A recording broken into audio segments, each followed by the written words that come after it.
Pontiac on the front row. I was driving in the 1992 Pepsi 400. She's on the front row again, but this time I'm the car owner.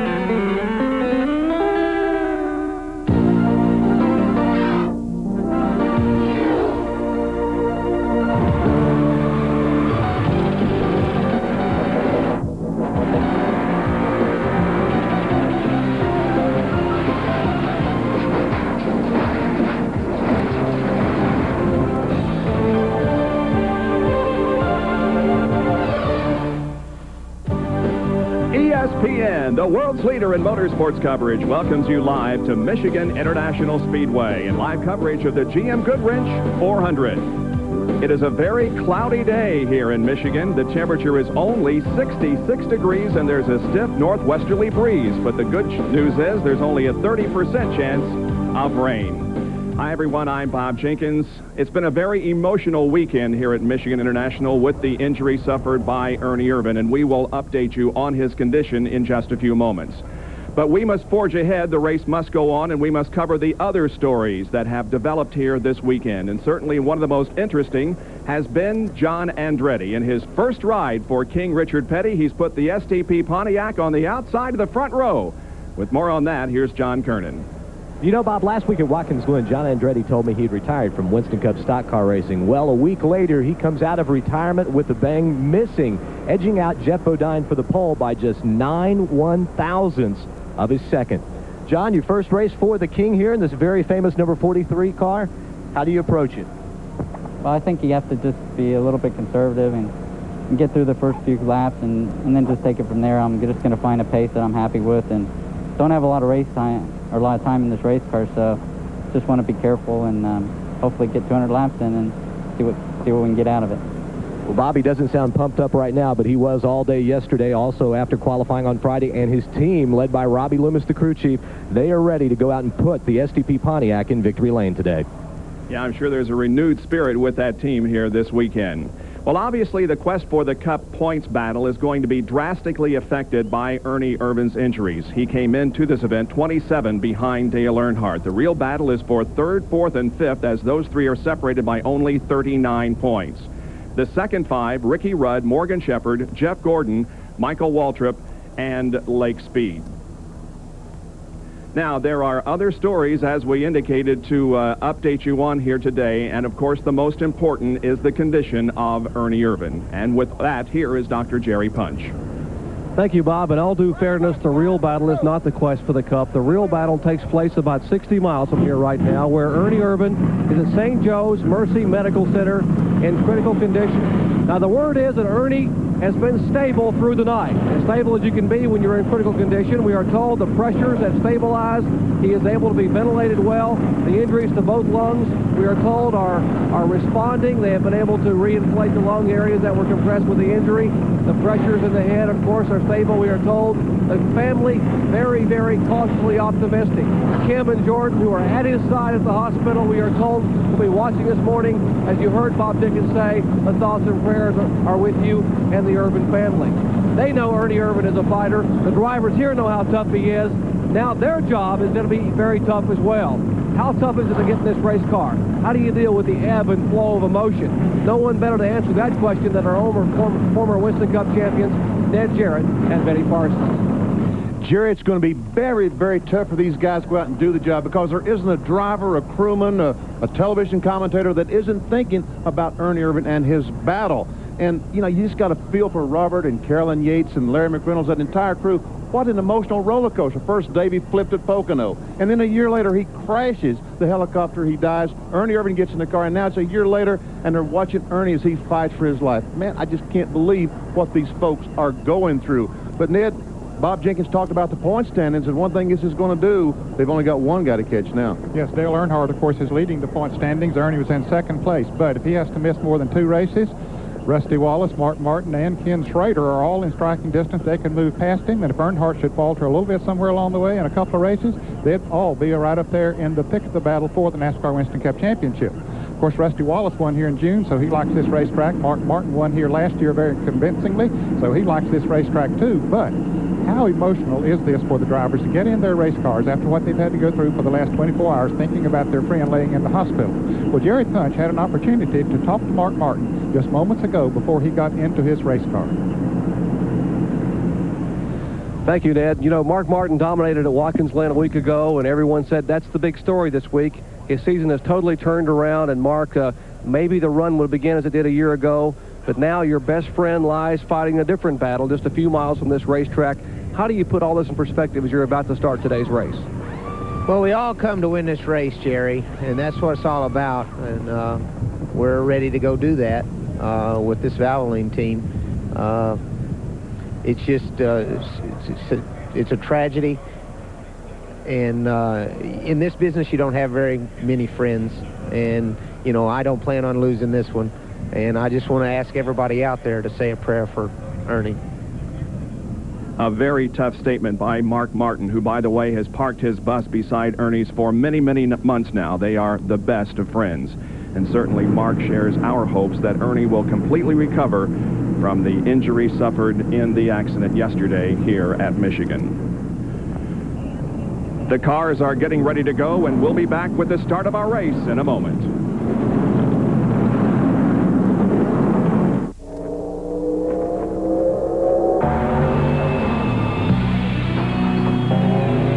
Miller Genuine Draft Rusty Wallace stock car. See it. Hear it.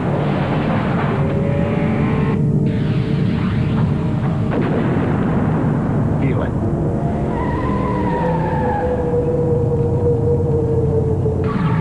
Catch it, if you can.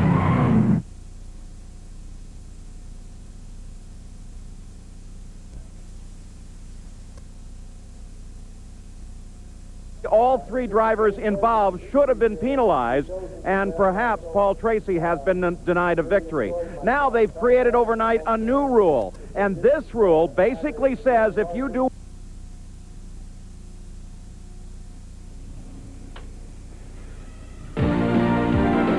ESPN Speed World coverage is being brought to you today by Quaker State, the intelligent oil for longer engine life.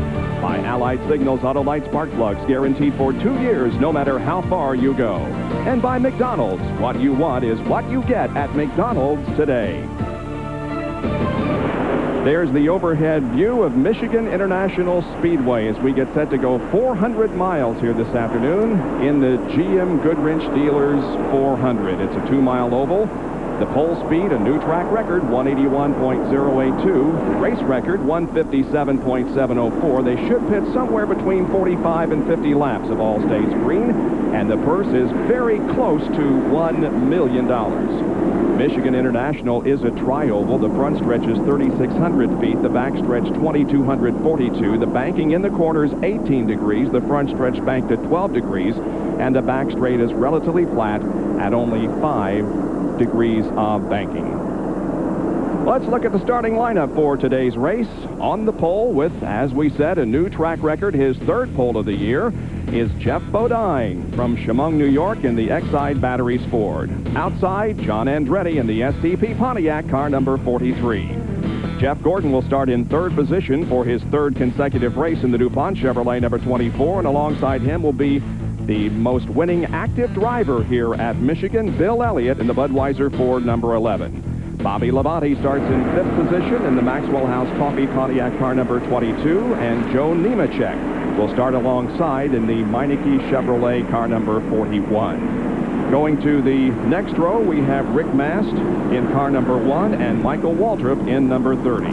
The sixth row consists of Dale Earnhardt in the GM Goodwrench Chevrolet and Sterling Marlin in car number 4. Mark Martin, who won this race last year, starts in the 13th position, car number 6. Alongside will be Loy Allen Jr. in car number 19. Ricky Rudd starts in 15th position. Alongside will be Greg Sachs. Terry Labonte has the inside of row number 9, and alongside him, starting in 18th position, will be Harry Gant, who is making his final appearance here at Michigan. His last win was in 1992 on August the 16th. In the 10th row, we have Steve Grissom, the second fastest qualifier on the second day at a 179.847 mile-an-hour lap. Steve Grissom will be flanked by Ken Schrader on the outside of row number 10. Going to row number 11, it's Rich Bickle in car 45 and Brett Bodine in 26. The 12th row consists here this afternoon of Derek Cope in car number 12, a new sponsor on that car, and Jeff Purvis in the 02. The 13th row, Billy Standridge, car number 47, and Ward Burton in 31. The 14th row, Jeff Burton and Mike Wallace. Row number 15, it's Darrell Waltrip and Lake Speed. Starting in 31st position, Bobby Hillen, car 44, and Dale Jarrett in number 18. The 17th row, Dick Trickle and Phil Parsons in the number 9 Melling car. In the 18th row will be Morgan Shepherd and Rick Corelli in his second start of 1994. In the 19th row will be Ted Musgrave and Dave Marcus. Back in row number 20, it's Kyle Petty and Jeremy Mayfield. And in the 21st position, also a provisional starter for today's race, is Jimmy Spencer. We had 50 cars come to try to qualify for this race, Bob. Obviously, 9 cars had to go home. There they are, Bobby Hamilton, Robert Presley, that's in the Mannheim car, Hud Strickland, Jimmy Hensley, Ray and Diane DeWitt's car, Brad Teague, Laura Lane, Bob Brebeck, and Andy Belmont. Bob Brebeck crashed in his qualifying attempt yesterday. He was okay. We take a look at our in-car cameras today. One of them will be riding with Mike Wallace in the High Lake Myers car.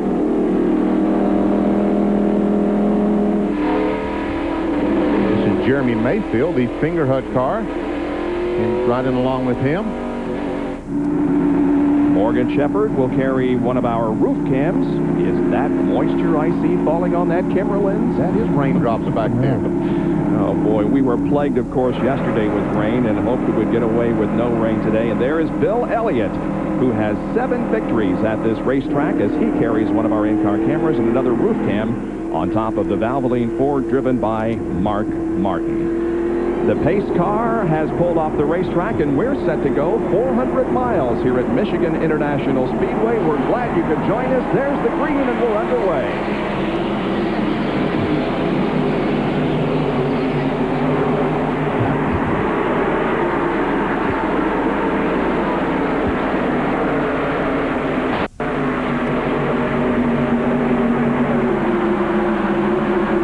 Got a spin up in the second corner.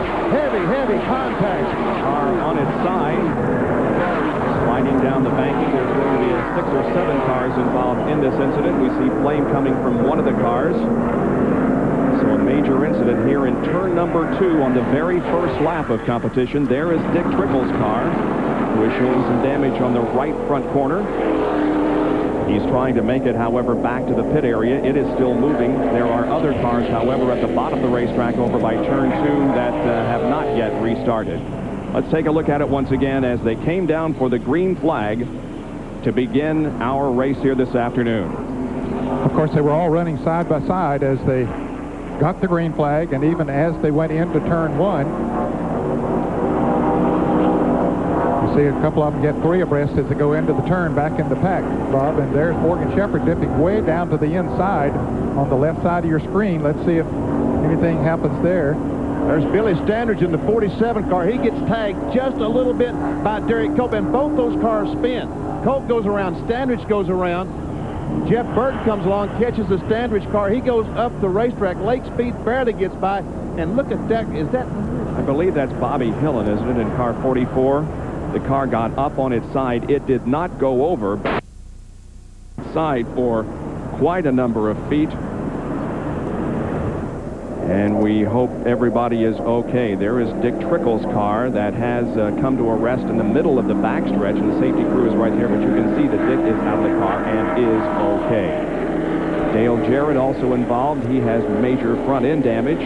And they're talking to him. We see the window net down. That's a signal that the driver gives to the rescue workers that the car is okay. Phil Parsons involved in the accident.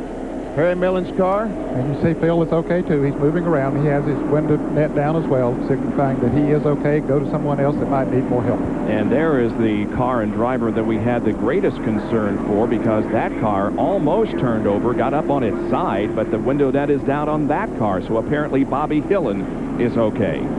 Here's another replay. Now watch in the middle of the pack as 2 cars just touch each other and start a chain reaction. Once again, that was Billy Standridge and Derek Cope. And there we see Hillen go up the car, almost sit down on his rear bumper, and we see several other cars making contact back in the pack. That car almost went out of the ballpark, didn't it? Really did. Morgan Shepherd was involved.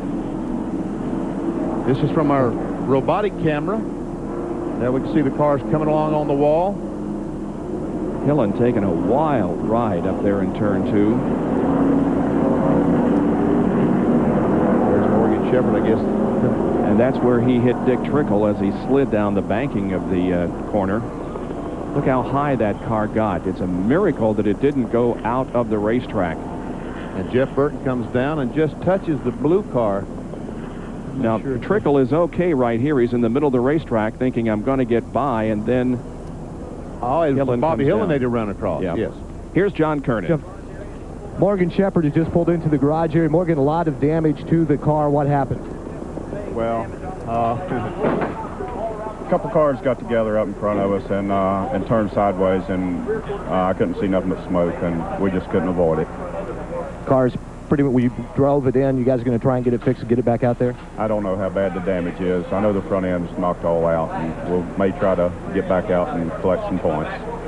Morgan Shepherd obviously very disappointed. He will survey the damage. The right front nose is pushed in, and you can see some of the framework that holds the nose of the car has been bent way down. Also, the radiator has been broken. As you see, Lynn and Eddie Wood and the crew trying to get the car fixed and get it back out onto the racetrack, but they've got a lot of work to do. Let's go out to Jerry Punch on pit road. Well, the Straight Arrow team, Bobby Allison Motorsports, working on Derek Cope's Ford Thunderbird. Not the kind of debut they wanted for a new sponsorship. Left side bumper and fender pushed in against the tire. They were trying to peel some of that away. They're going to have to bring him back in. Apparently, you can see the damage primarily just in front of the left rear tire. The fender pushed in against the tire. They're going to bring him back in and try to jack and maybe cut some of that metal away with an air chisel. You hear him working in the background, Jimmy Finnick talking to Derek Cope. The driver looks to be okay. Obviously, the car aerodynamically not as sound as it should be. He will come back on pit road next time by. Bob? So Derek Cope hopefully can continue to run in this race. There's the 47 car of Billy Standridge that is being dragged away by one of the wreckers, and Dale Jarrett's badly damaged car still at the bottom of the racetrack in turn number 2, where a 7-car accident has put a temporary halt to competition here at Michigan International. We'll be right back.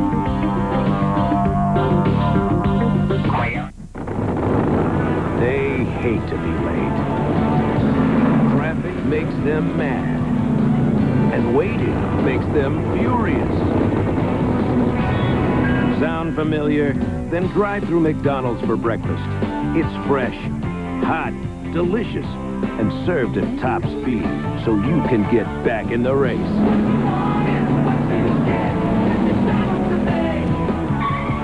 Mess with me. Oil. It's the lifeblood of your engine. That makes your oil filter your engine's most vital organ. That's why Fram keeps going the extra mile to make the best protection even better.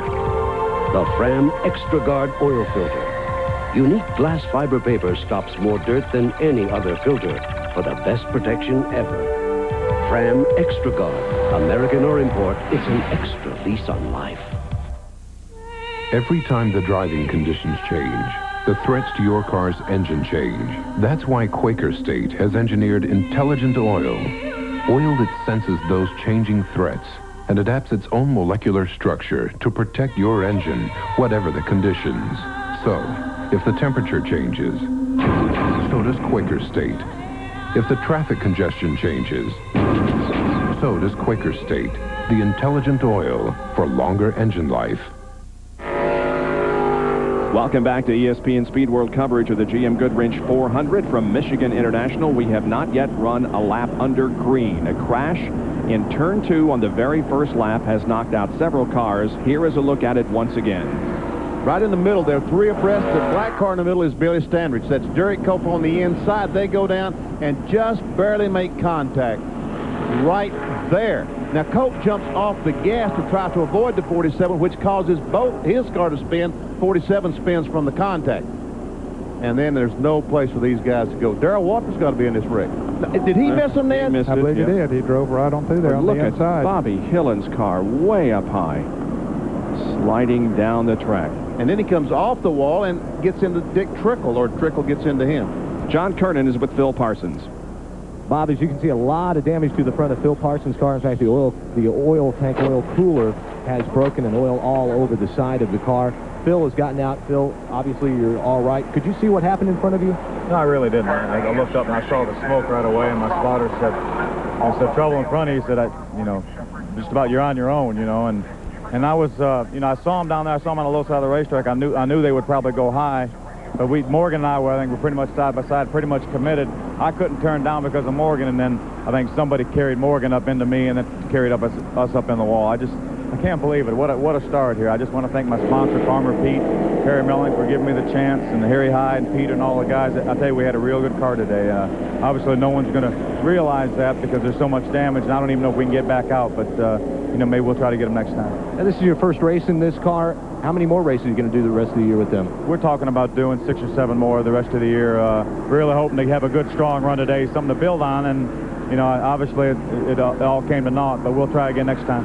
Well, Phil Parsons and his crew are down here in the garage area, Bob, and they continue to work to see if they can get this car back out on the racetrack. Well, there's Jeff Burton's car on the hook, and his demise, or at least his setback here in the early going, may have a significant impact on the rookie point standings, and the battle is really shaping up here. Look at the difference between Burton and Nemechek, and Nemechek, of course, is qualified up front for this race for 6th position, and so he's still well within the hunt. Steve Grissom, John Andretti, Ward Burton, also in the rookie points battle, and there you can see 6 through 9 in the standings. So we'll watch that race as we continue to bring you live coverage of the GM Goodwrench 400 here at Michigan International Speedway. We're under caution because of an accident. We'll be right back. This year, planning your trip to the NASCAR Winston Cup Series is easier than ever. Call now and order your official directory. Covers all 18 cities on the tour. This complete trip planning guide tells you how to get there, where to stay, things to do, includes track maps, seating charts, and more.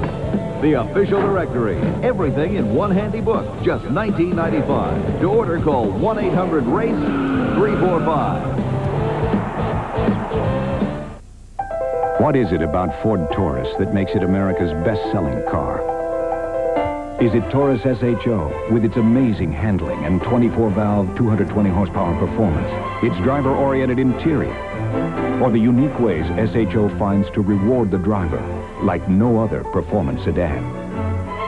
Ford Taurus SHO, another reason why Taurus is the best-selling car in America. Again. Name the painter known for his moody nocturnals of London. Arrow, you Premier. Cookie Gilchrist. Egg Gibran. Teddy Roosevelt's foreign policy was... The Run and Shoot. The Wishbone. Crazy Legs Earth. The Providence Steamrollers. Final question. The poetry composed by medieval knights. Canton, Ohio. Shula. What is John Reagan's haircut? We have a tie? Yeah! They do know football. ESPN's Emmy-winning pregame show, NFL Game Day, Sundays at noon.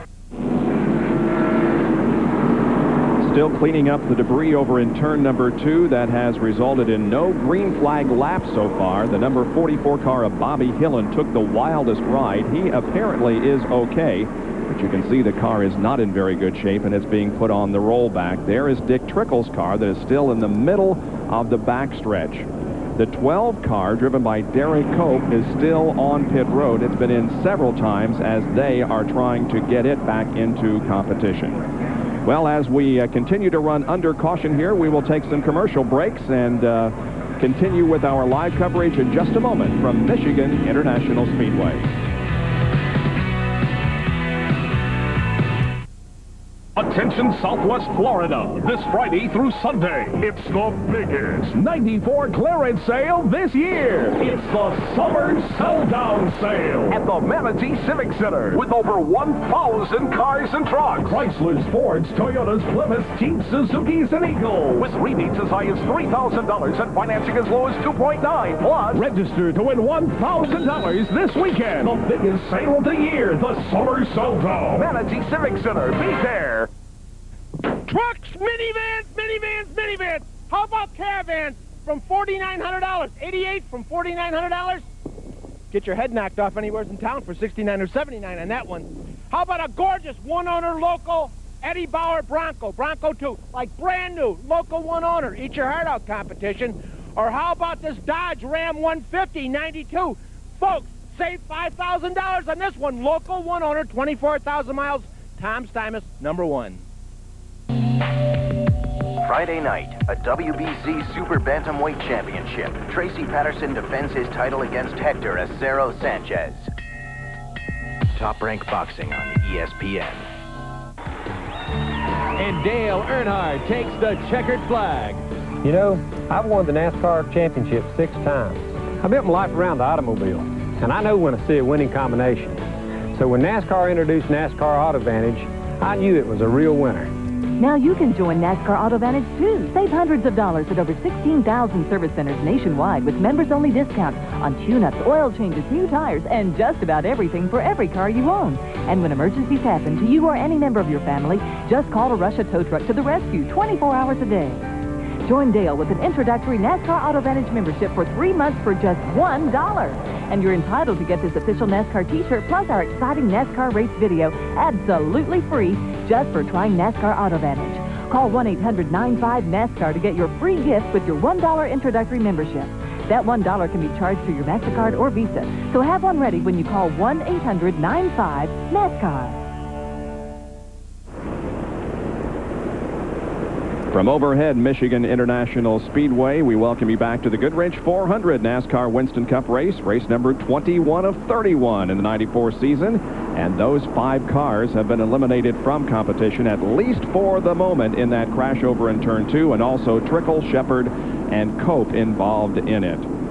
But the good news is that Bobby Hillen, who took this car for a wild ride, is okay. He's with John Kernan. Yes, Bob, Bobby has been checked out in the infield care center, and he is okay standing next to me. And Bobby, what a wild ride you took out there. It had to be very scary. Well, you know, I couldn't see a whole lot of it.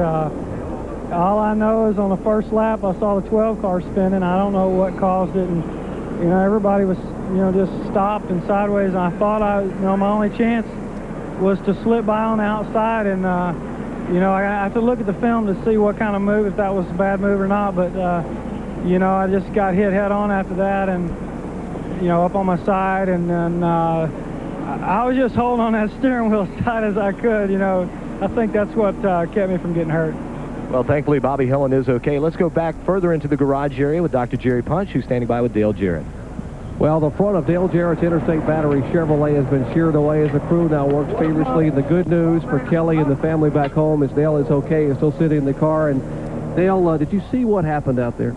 Jerry, not really. I just saw a couple of cars. I saw the smoke, and I went high to try to miss them, and they slid up in front of me. So, very unfortunate. I don't know where everybody's going on the first corner of the first lap of the race. Obviously, frustration from Dale Jarrett. Now, Jimmy Maycar, his crew chief, needed to have a quiet weekend here, but that is him over there trying to direct and orchestrate. They're going to have to rebuild the entire front of the car. Why does Jimmy Maycar want to have a quiet weekend? He's had a very eventful week, guys. He is the father of twins back in North Carolina, and Patty Jarrett Maycar, Dale Jarrett's sister, of course, and now Jimmy Maycar's wife. Had twins earlier in the week, a little boy and a little girl. And Ned, I know you've been smiling, and a lot of people were surprised to see Jimmy here, but Jimmy said, hey, I got a job to do, and so does my wife back home, and now his work is quite a bit more involved. Well, they didn't expect those decals to get messed up that way. They put them on. It's a boy, it's a girl, and certainly we are proud of Patty and Jimmy, and glad that they're doing okay. It's unfortunate they've run into another stretch of bad luck here today. They've had their share of bad luck this year. And another driver involved in the crash, Billy Standridge, is with John Kernan. Well, Billy has been checked out. He says he's not sore, says he's all right. He's standing out here in the garage area. And Billy, what happened? Well, it looked like the 12 car or maybe the 45 car missed a gear, and the 12 car went low on the start of the race. Me and Jeff Burton went on around him. Well, Jeff was behind me. I think he went on around him. And we got to the corner down here, and I believe the 12 car come back in and hit me, turned me sideways. And then I think Jeff hit me, and Bobby Hillen and several others. I know I seen the bottom of one of them. Well, the car's torn up pretty badly. The guys are working on it now. Obviously, you haven't had a chance to talk to them, but just getting out initial impressions? Are you going to be able to get it out on the racetrack again today? They're probably working on it so they can get it on the truck, because I didn't see no hope of putting it back on the racetrack. All right, thank you, Billy. Jerry? Well, John, we caught up with Jeff Burton, leading rookie contender. And, Jeff, we don't have to explain what's going on with your car behind us here as you manage a smile. What happened out there? Well, it looked like the 12 car missed a gear or maybe had gotten into some trouble and something happened in front of him at the start. He and the 47 went into one side by side, and I don't know if the 12 came up, the 47 went down, but they got together and they both started spinning. I wanted to go low, but I couldn't because the 12 car was there, and I had to go high, and then I think I ended up getting the 47 car. And really just glad that Bobby Hillen's okay, because I saw him going. He was going through the air, and this is all pretty bad. But everybody down here is really concerned today and yesterday about Ernie, and that's really where our thoughts are. We almost wish we didn't have to race today, and this is minor really compared to what he's fighting against right now. What does that tell you about the NASCAR family, folks? Here's a guy with half his race car sheared away in the front and the back, and running for Rookie of the Year contention, not worried about himself or the incident. We're thinking about a driver who's 60 miles away in a hospital bed. Bob? All right, Jerry, thank you very much. We're glad to see that all of these drivers that were involved in this crash are okay. Benny, see if you can determine exactly what happened here. That's Rich Bickle in the black 45, the very bottom lower of your screen. He is going, it looks like he missed a shift or something happened. You see how he's slow on the go. Now, Derek Cope moves down, which lets the 47 car, Billy Standridge, get alongside of him. The reason that Cope couldn't pull out, you cannot pass till you cross the start-finish line. Derek Cope had to be very careful to do that. Now, when they go down the corner and the groove narrows up, that's when they all run out of room.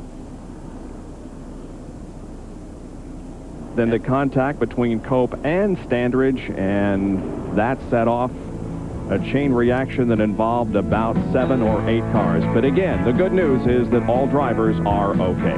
We'll be right back.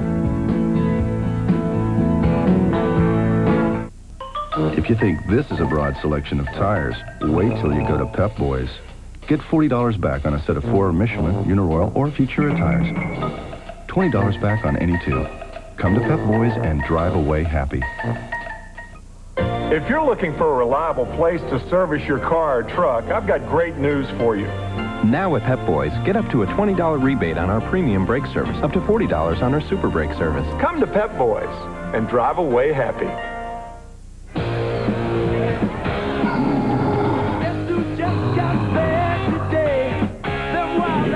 This is the place.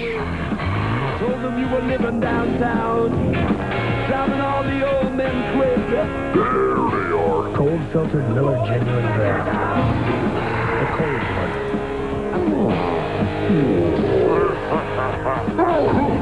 So get out of the old and get into the cold. We're the Kodak Fun Saver cameras. Black Shot World, here we come. Film and camera, all in one. We go where no camera would dare. We're here to save the day. 103 Panorama. Kodak Fun Saver is the camera. Get a view wide as Timbuktu. Here to save the day. Dive right into the water. We go where no camera order. Your vacation looks sensational. Kodak Fun Saver cameras. Save the day. We're just a little more than a half a lap away from restarting this event, and we'll give you an Autolite field summary here so you can see where everybody is running as they prepare to go green, and hopefully we can get a few laps of racing in here. I think we're going to see several laps of racing now. Green flag racing. See Martin, Greg Sachs, Steve Grissom, the fast qualifier, second round. Now, some of these drivers have made pit stops during this caution. I suspect just to cap off the fuel so that they can go a few extra laps in case this thing goes green for a while. Derek Cope did apparently lose a lap. And then Standridge and the others on down through the rest of the field for those involved in the crash. They're still in the garage area trying to get some repairs made that will allow them to come back and get in a few more laps. Ted Musgrave is also carrying one of our roof cams, and there is his. I wish we hadn't seen that. I saw a lot of looked like moisture on that camera. More rain, it looks like. It isn't raining hard by any means, but a little bit of sprinkle once in a while. Well, here we go. Pace car once again off the track, and hopefully we can see some racing as we are accustomed to here at Michigan International. The green comes out, and here we go. It's Jeff Bodine, John Andretti, Jeff Gordon, Bill Elliott, and Bobby Labonte up front. And Rusty Wallace trying to make a pass on Bobby Labonte as they go into turn 1. like Rusty will take that spot away. Meanwhile, Michael Walton alongside. Like Earnhardt, Earnhardt lost a couple of positions there in the corner as the car didn't want to get up to speed, it appeared. Martin directly behind Earnhardt. There's the pass they had so much trouble with in June, but it looks like that thing is perfect this time. And it was as hot here in June as it is cool this weekend. Look at this. They come 3 wide through the front stretch as Rusty Wallace is right behind Bill Elliott on the low side of the track, and Jeff Gordon has the high line. And they just worked together, Bob, and drafted right past Jeff Gordon. Drafting is very effective here at the speeds they run at the Michigan International Raceway. They run close to 200 miles an hour on the straightaways, and so the drafting plays an important role. Now Rusty Wallace takes over third from Bill Elliott and sets his sights on John Andretti in the 43 car, but Elliott battles back on the outside, and Labonte and Gordon have got a good fight going.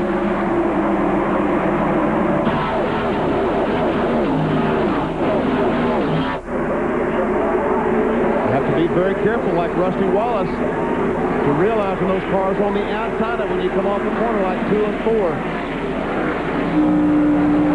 Well, Rusty's car just dives down to the inside when he goes into those turns. That's where he's picking up a lot of his speed.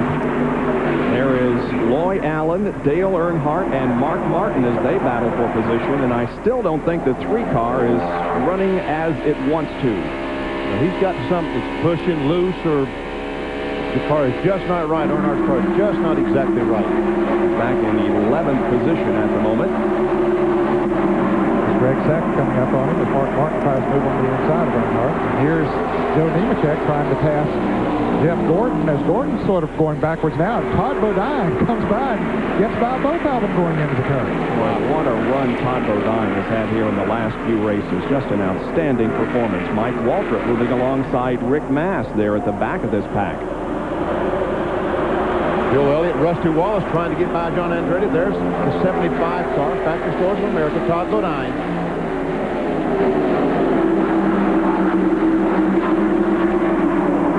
Bill Elliott still hanging on to that 3rd spot, but he is right on the back bumper of John Andretti and takes a look as they come down through the tri-oval.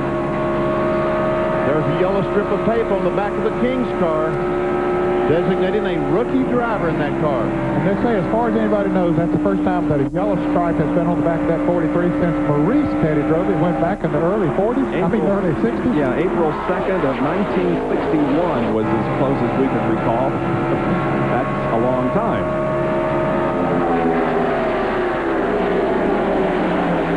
Martin, Earnhardt, Sachs, and Rudd running together. Looks like Earnhardt's car is coming to him, Ned. Yep. Yeah, but he's still not getting off the turns the way he would like to. He gets into the turns real good. Mark Martin is the reverse. He's not getting into the turns real good, but he's really coming off of them. Greg Saxon Earnhardt trying to hook up in a draft to go by Mark Martin. That's the greatest thing about the racetrack here at Michigan. It's so wide. Look at, you can run 2 distinct different grooves. Jerry, what's the problem with Earnhardt? I think it's not something you can fix on the racetrack, guys. Earnhardt is complaining to the crew about the gear they have in the car. He said he's, let me how to put this phrase correctly, he's not happy with the gear we have in the car. It's a pretty high gear, and he's not getting off the corners, and they're beating him off the corners, and that makes Earnhardt a very unhappy camper. Earnhardt almost lost that baby as he came off that 4th corner. An excellent job of driving to save that one. And what you say, why would Earnhardt run a high gear? Because right now he has his 7th Winston Cup championship basically locked up if he can get by without having any trouble. Now he don't want to overturn the engine, over-rev the engine, and take a chance on blowing the thing up. And John Andretti is being passed for 2nd place, and he's still hanging on. Well, Bill Elliott now inches into 2nd position as Andretti falls back to 3rd, and Rusty Wallace is watching these 2 ahead of him. A good battle for 2nd spot. That's Bill Elliott's bumper cam. We're looking back on Rusty Wallace. Here they come down through the tri-oval. They're side by side, but it looks as if John Andretti is going to get passed by because he's out of the draft. Yes. John Andretti's in serious trouble. Kind of like that draft going by Talladega, isn't it? Yes, it is. You get down and several cars get hooked up together, they'll motor right on by. Of course, John said up front that he was going to be conservative, get the feel of the car. It doesn't have a lot of laps in it. Much of the practice was rained out yesterday. so he's sort of feeling the car out, don't want to take any chances, which is smart. Well, he came here saying that his hopes this weekend were for a top 20 starting position and a top 10 finish. He's definitely got the top 20 starting position. He was second. Now, of course, wants the top 10. We drop back in the pack a little more and bring you some battles that are going on in the mid and back portions of the pack. The 31 car of Ward Burton is definitely on the move. 31 cars, the Hardee's Chevrolet. The Ward had a little problem in qualifying here on Friday. He brushed the wall as he was coming around to get the green flag. He came in, they worked on the car a little bit, and he went back out and made his qualifying run. But it was not a good run. I'm sure he didn't feel comfortable with it. Then they worked on the car overnight, came out yesterday and had a very good qualifying run, and felt he had a much faster car than his starting position would indicate. And we see that Earnhardt is falling back in the clutches of Ricky Rudd and Ward Burton. Dale is back to 14th. Rudd running in 15th position. Ward Burton is 17th. Being followed by Ken Schrader.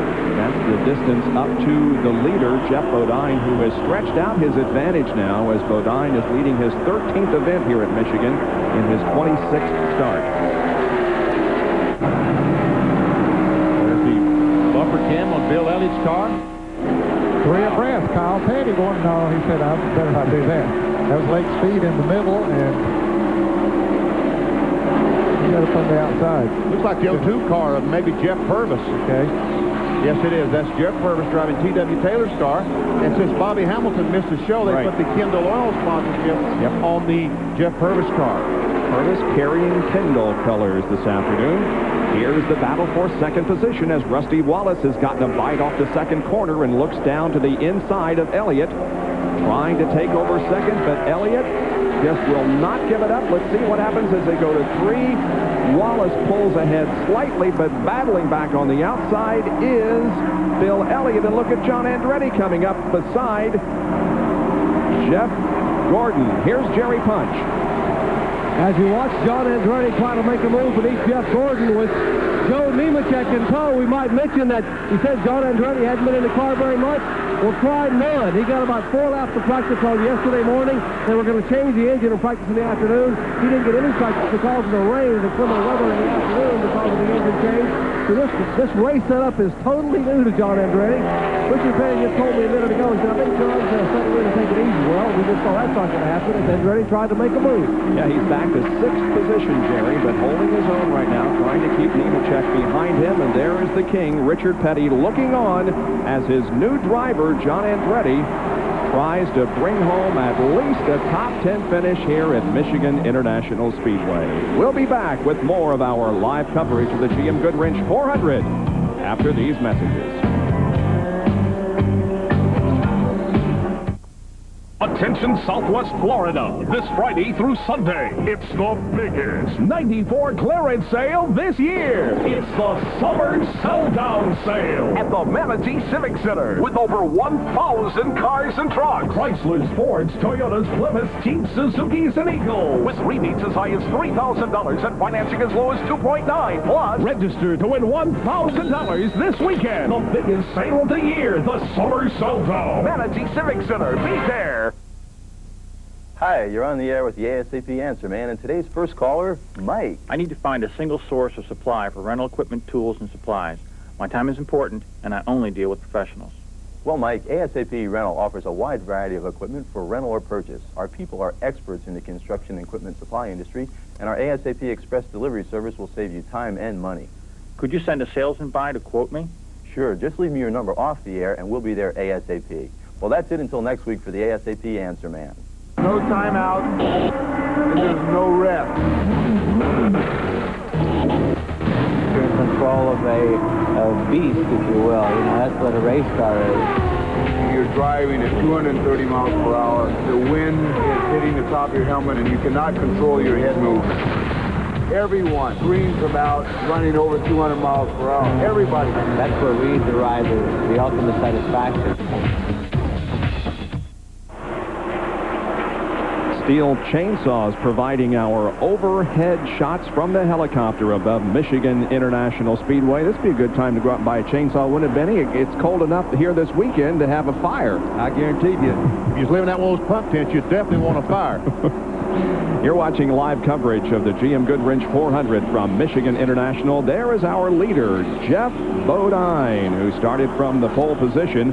He finished 28th here in the June race, but it's been all Bodine this weekend in terms of both qualifying and the race. He has a rather healthy advantage, in fact, a 1.8-second lead over Rusty Wallace in second. And Bobby Labonte has moved up to third position. And here's how Rusty got second position away from Bill Elliott. Came off the second corner, got on the inside, tries to get by Bill Elliott. In the meantime, here comes Bobby Labonte. He comes along with Rusty Wallace, takes over that third spot. Well, Labonte's having a great run, and he won here yesterday, didn't he? He won yesterday in the push. Yep. Bob. What? Don't have money. Yeah, but the paper said this morning that Bobby Labonte won. So you can see how he won. Morgan Shepherd came back out while we were on the break, so the Wood Brothers car is back out there, and Sterling Marlin apparently is running on 7 cylinders. He has dropped way back behind. He's more than half a lap behind the leaders, and it sounds like when he goes by, he's floating a little bit. Now here's Ken Schrader, who's moved up on Dale Earnhardt, who is right behind Ward Burton. This is 14th, 15th, and 16th, with Earnhardt now in 15th place. Brett Bodine, the green car following these two.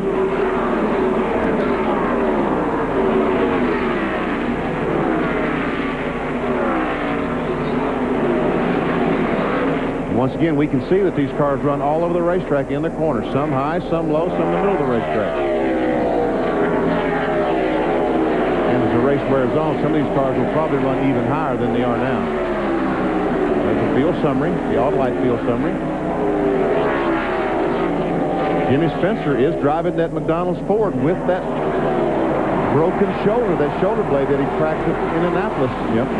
Here's Schrader to the inside now of Earnhardt to challenge for that spot as Brett Bodine comes along with Ken. Try to give him a little bit of a boost in the draft there. And Jeff Gordon and Bill Elliott are battling for what? Fourth spot.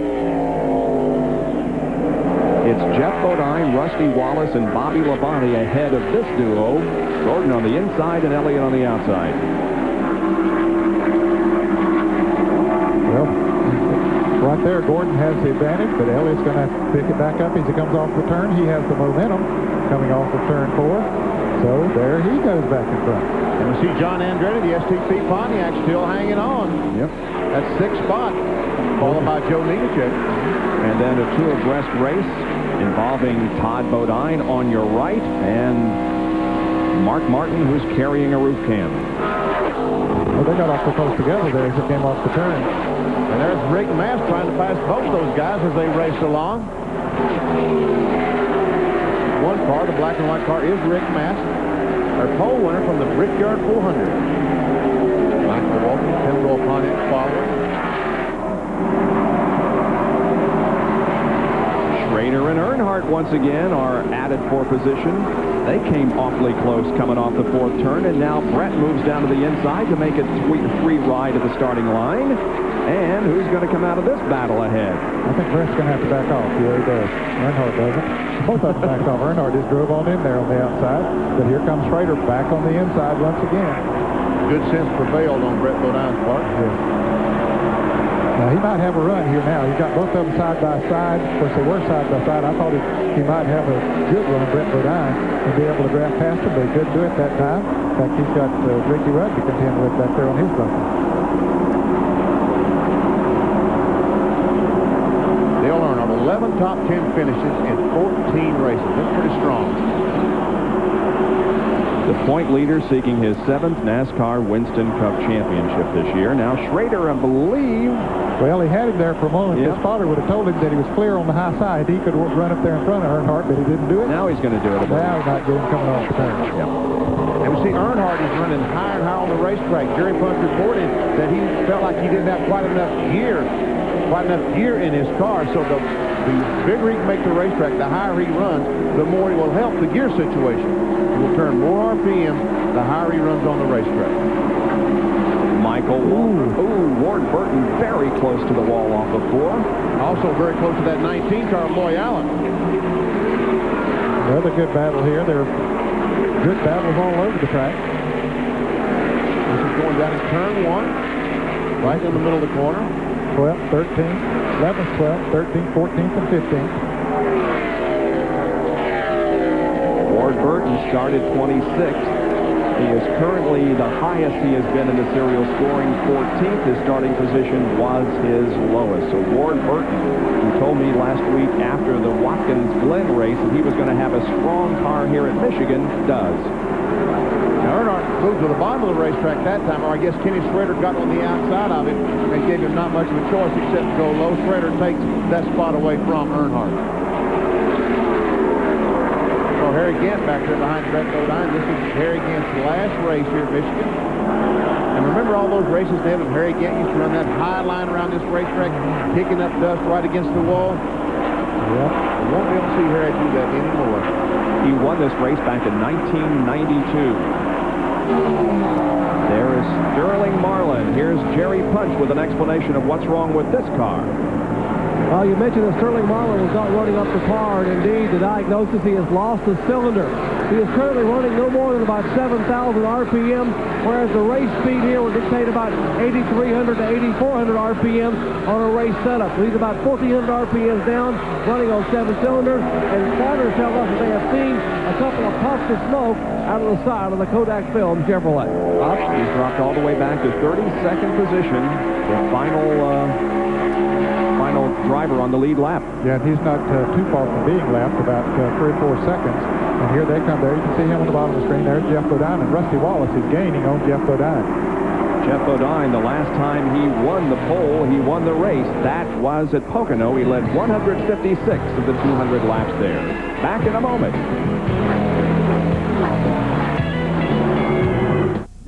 Oil. It's the lifeblood of your engine. That makes your oil filter your engine's most vital organ. That's why Fram keeps going the extra mile to make the best protection even better. The Fram Extra Guard oil filter. Unique glass fiber paper stops more dirt than any other filter for the best protection ever. Fram Extra Guard, American or import, it's an extra lease on life. What, is this your idea of excitement? Let me tell you about exciting, okay? Driving around a racetrack at over 200 miles an hour, that's exciting. These are just flakes. Well, what do you think? These are really good. They're crispy, too. Really? Yeah, they're mighty good even with nothing on them. What are they? Hey, Charlie. Yeah. Kellogg's Corn Flakes? How could I be so dumb? You got 500 miles to think about it. Kellogg's is proud to sponsor NASCAR champion Terry Labonte. Road and Track says the latest and best Mustang hits the ground running. Auto Week says the all-new interior is nothing short of a design triumph. Motor Trend says its first-class styling, dynamics, and performance make it the most significant new American car this year. The all-new Ford Mustang. It is what it was, and more. After the race today, ESPN's NASCAR Shop Talk. You shop while Joe Gibbs and I talk. There you go, Coach. Oh, don't fumble and be here. That's following today's Goodwrench 400 on ESPN, another edition of Shop Talk. Join us.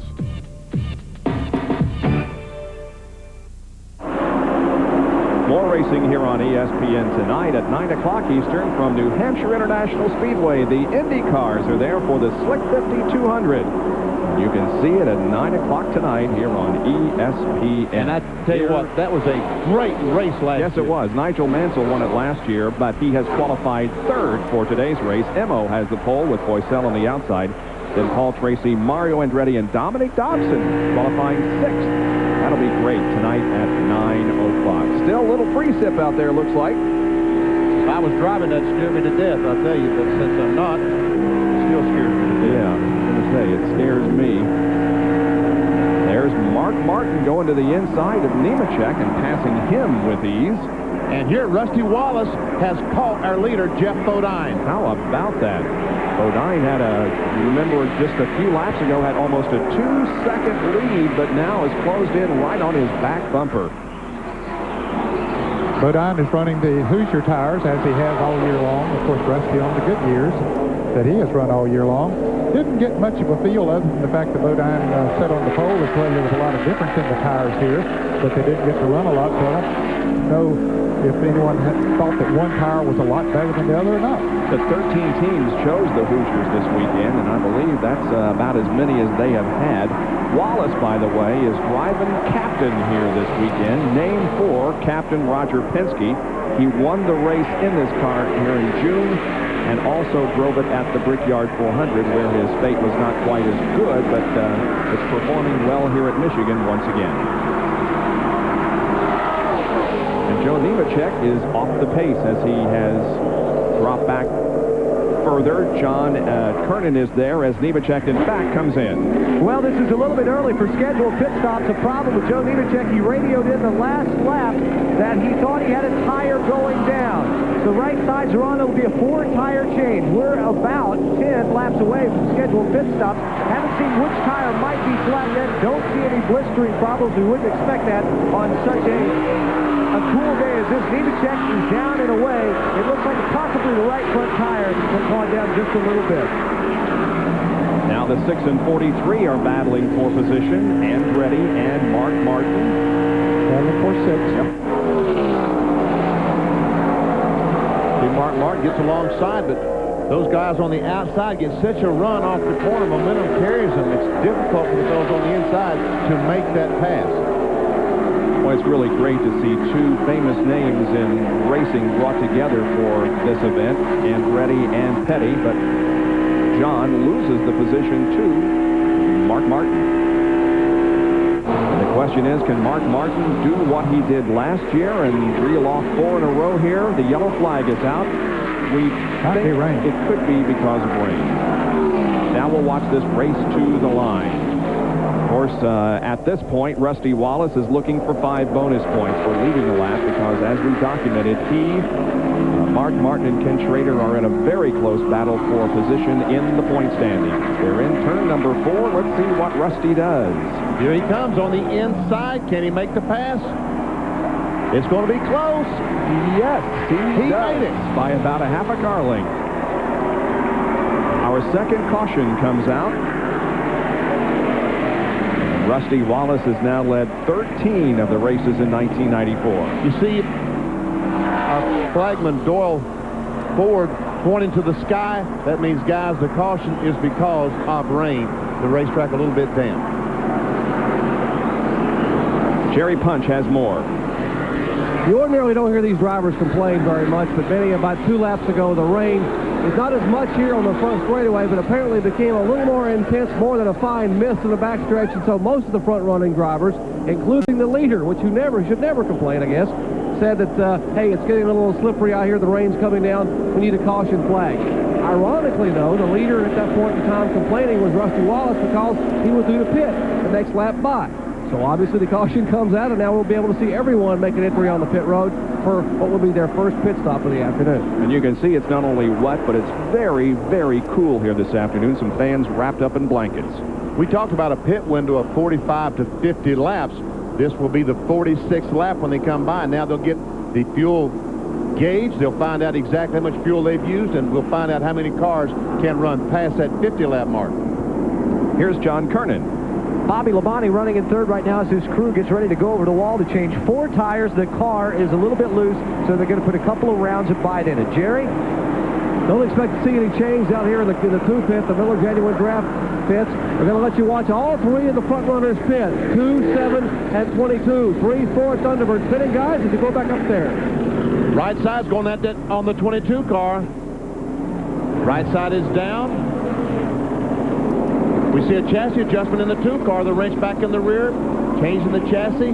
Left side is up on the 22. The 7 and the 2 going up about the same time. Now Bobby Labonte leaves, but he's back farther up pit road. Is he going to beat those cars out? Jeff Gordon beats the 7 car out. Who's going to win the race? It's Bill Elliott. Beat them all out. Elliott was pitted down toward turn 1 and therefore was able to get out ahead of everybody. You can see the race still goes on coming out of pit road. A lot of smoke coming up from the tires as the drivers peel off pit road and try to get the best track position that they can for the restart. A lot easier to win those positions on pit road than it is on the racetrack. Here's the race off pit road now. Then Labonte is already out. Here comes Jeff Gordon. But watch at the bottom behind Andretti. There is Bill Elliott, whose Junior Johnson crew gets the car out quickly and ahead of everybody else. Well, Mike Beam and the crew did a great job that time. Rusty Wallace, our leader, went back to 6th spot, it looks like, on that caution flag. That's very unusual for a Miller Genuine Draft crew. Yes, it is. Well, we are under a caution here because of some raindrops that are falling on Michigan International. We'll take a break and be right back. Every time the driving conditions change, the threats to your car's engine change. That's why Quaker State has engineered intelligent oil that senses those changing threats and adapts its own molecular structure to protect your engine, whatever the conditions. So, if the temperature changes, so does Quaker State. If the traffic congestion changes, so does Quaker State, the intelligent oil for longer engine life. They hate to be late. Traffic makes them mad. And waiting makes them furious. Sound familiar? Then drive through McDonald's for breakfast. It's fresh, hot, delicious, and served at top speed so you can get back in the race.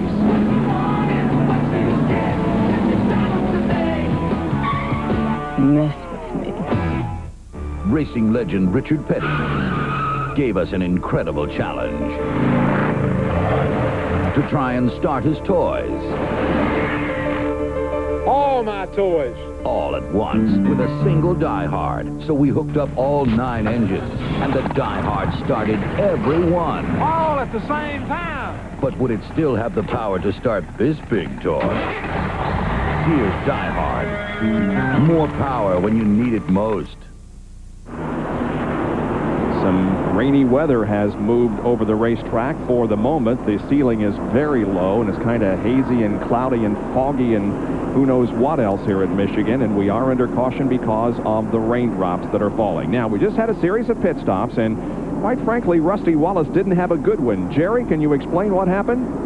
Well, actually, a couple things happened, Bob. The lug nuts are glued on the wheels, and apparently with this rain and humidity, what Buddy Parent told me is when they picked the tire up, with this humidity, the lug nuts are falling off, so the right rear lug nuts fell off the wheel as if he had to put it on, so they had to stop and get extra lug nuts and put it on. And, of course, that was one part of the problem. Then the left rear tire, Paul Vanderlaan, you see how they finish the right side to go to the left side. The left rear tire, Paul Vanderlaan, takes the tire off, turns around, and the tire he's going to replace wasn't there. He had to wait on that tire. They're waiting and waiting. They finally were able to get the tire on, drop the jacket. That cost them about an extra 4.5 or 5 seconds. And guys, in the pits, that is an eternity.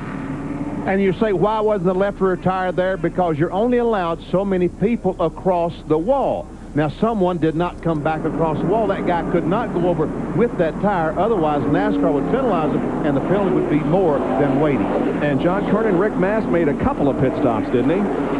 Well, what happened on the first pit stop, Rick was running in 8th, came in, they had an air wrench brake, so they decided since they didn't get to scuff into any tires yesterday, they would scuff in a set of right sides there. They had 2 right side stickers on, went back out around the racetrack, made a lap, heated the tires up a little bit, took the right sides off, put them off, and put 2 more sticker tires on that car. So they're doing a little stuff that they should have been doing yesterday, but never got the chance because of the weather.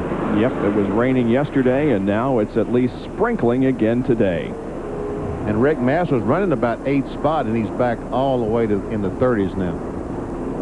Here comes Darrell Waltrip and Sterling Marlin out of the pit area after apparently making another stop. Well, let's show you a pit summary. Rusty Wallace was first when the caution came out, but he comes out in 7th position. Bodine from 2nd to 5th. Bobby Labonte stayed the same. Bill Elliott moved up 2, and Jeff Gordon moved up 1 position. Jimmy Spencer staying out there. to lead our race at the moment under caution as we await this light shower to pass over the 100,000 people gathered here this afternoon.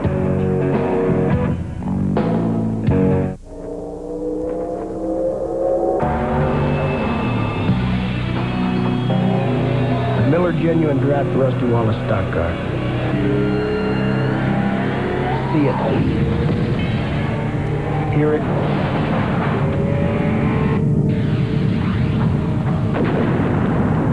Feel it.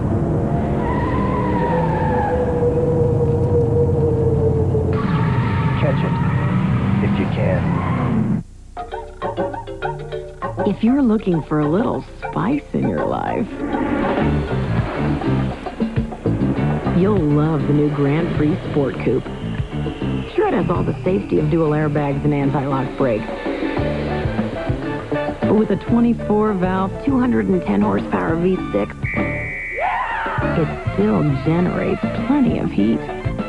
The Grand Prix Sport Coupe from Pontiac. Hey, you know my crew spends hundreds of hours building those 5,000 horsepower motors. I can explode one in 5 seconds. And when that happens, nobody eats. That's why my guys won't run anything but Fram fillers. You know, Fram gets the nasty stuff out of the oil, so I can go to the other end with my candles lit. And you know, that's in about 5 seconds, nearly 300 miles an hour. You can look at these guys and see they eat pretty near every day.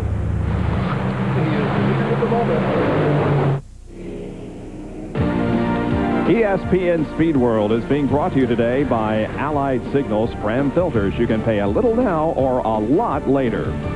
By Pontiac and your local Pontiac dealer, we are driving excitement. And by cold-filtered Miller Genuine Draft. Get out of the old, get into the cold. Still under caution, Jimmy Spencer was our leader. However, he has come in for a pit stop. The hood is up on the 4 car. Rick Mast is just ahead of Jimmy Spencer going down pit road, and hopefully we'll be back to green here shortly. And we see Rick Mast has also made another pit stop. And Jerry Punch, what are they doing to the 4 car? About everything you can do possibly on pit road, Benny. They have changed the spark plug wires. They've changed the ignition. They just now took the breather off, and that's Tony Glover, Rutt Pittman, and the crew. They just changed the carburetor. They were running on 7 cylinders. We documented that earlier, about 7,000 RPMs. They just now finally changed the carburetor. Their thinking is that if it doesn't fire this time and run on 8, it may be a broken valve spring, which would not be good news at all for Sterling Marlin. Well, it's still misting rain down here on pit road, but let's check in with John Kernan. John? Well, Darrell Waltrip was in and just got here from the garage area, Jerry, and he came in and made a minor adjustment. I was in the garage area checking out the radar, and as you see, the skies are starting to lighten up right now. And according to the radar, we don't have any rain in the area. So let's go with that officially, guys. No rain in the area, nothing behind us. I think we're going to be okay. Tell that to the drivers and to their windshields that show sprinkles. Nevertheless, it has stopped for the moment, and here we go once again. The green is back out, and we are racing at Michigan International. The 41 car of Nemechek is on the tail end of the lead lap. The leader of the race is Bill Elliott. Yes, we saw Nemechek make an unscheduled pit stop and change 4 tires, which did get him a lap down. Now, he and Harry Gant would do well to get in single file, because when they run side by side there, but now Gant gets out in front of Nemechek. Bill Elliott is going to catch him in a hurry. He is the leader of the race. Gant is being shown to run that down as well. They can tail in the lead lap now. And you wonder why Jimmy Spencer stayed out there and lost all that track position. As I said, Spencer, there goes Elliott on the outside of Nemechek. Bobby Labonte coming on the inside of Nemechek. He's going to make it 3 wide and race Elliott to the first turn for the lead.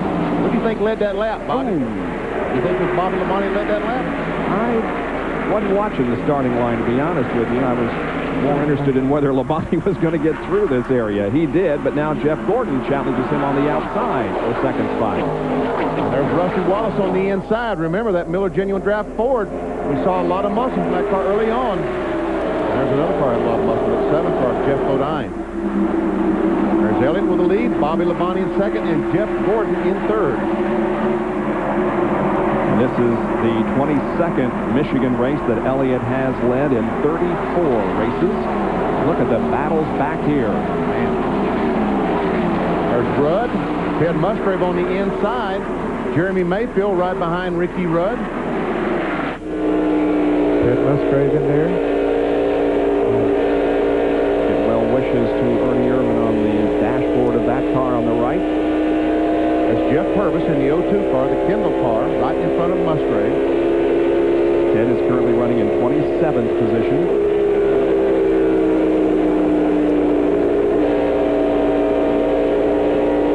Jeff Burton goes back out, goes down pit road. Here's Langley Ford. We did mention that Morgan Shepherd is back in the race, right? Yeah. Okay. Good. See Darrell Walton and Rick Mast.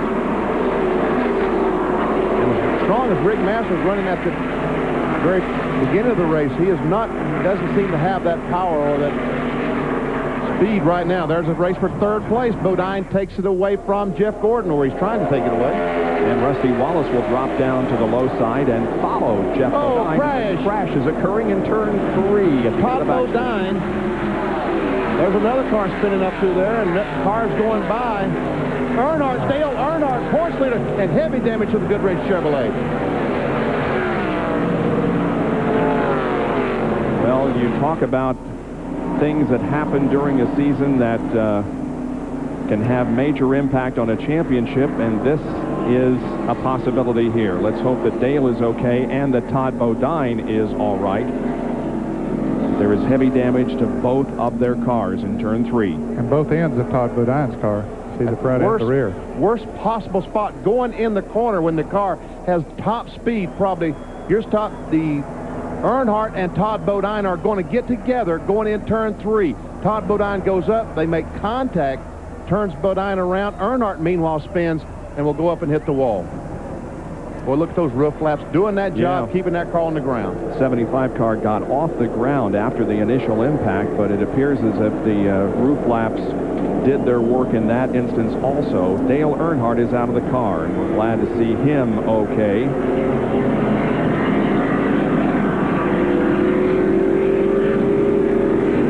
Talking with the safety workers up there in the third turn, and Todd Bodine also gets out of his car, so both drivers okay.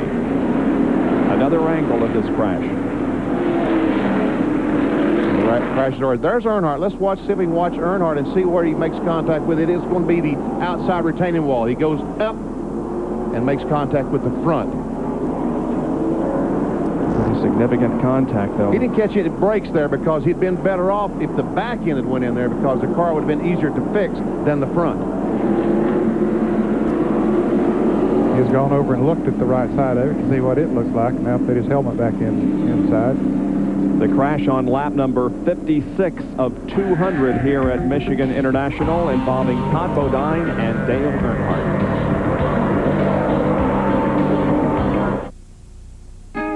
Hard parking part, smooth riding part, big blocking and locking part, Western Auto, no stranger to these parts. Western Auto has over 100,000 parts available when you need them 7 days a week.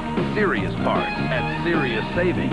Hey, we know what you want. Haviland Formula Free Motor Oil. Low price plus a $2.40 rebate. Add more life to your car with Haviland.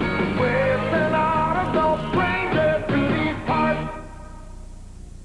With a fiery horse and a hardy hi-ho king, it's the Lone Ranger. You know, you won't get horsed around when you buy a car at Used Car King. Late model cars and trucks, all safety inspected and warranted, with bank and GMAC financing available. Used Car King's been around a long time, just like King and me, right, King? Hi-ho, King, away!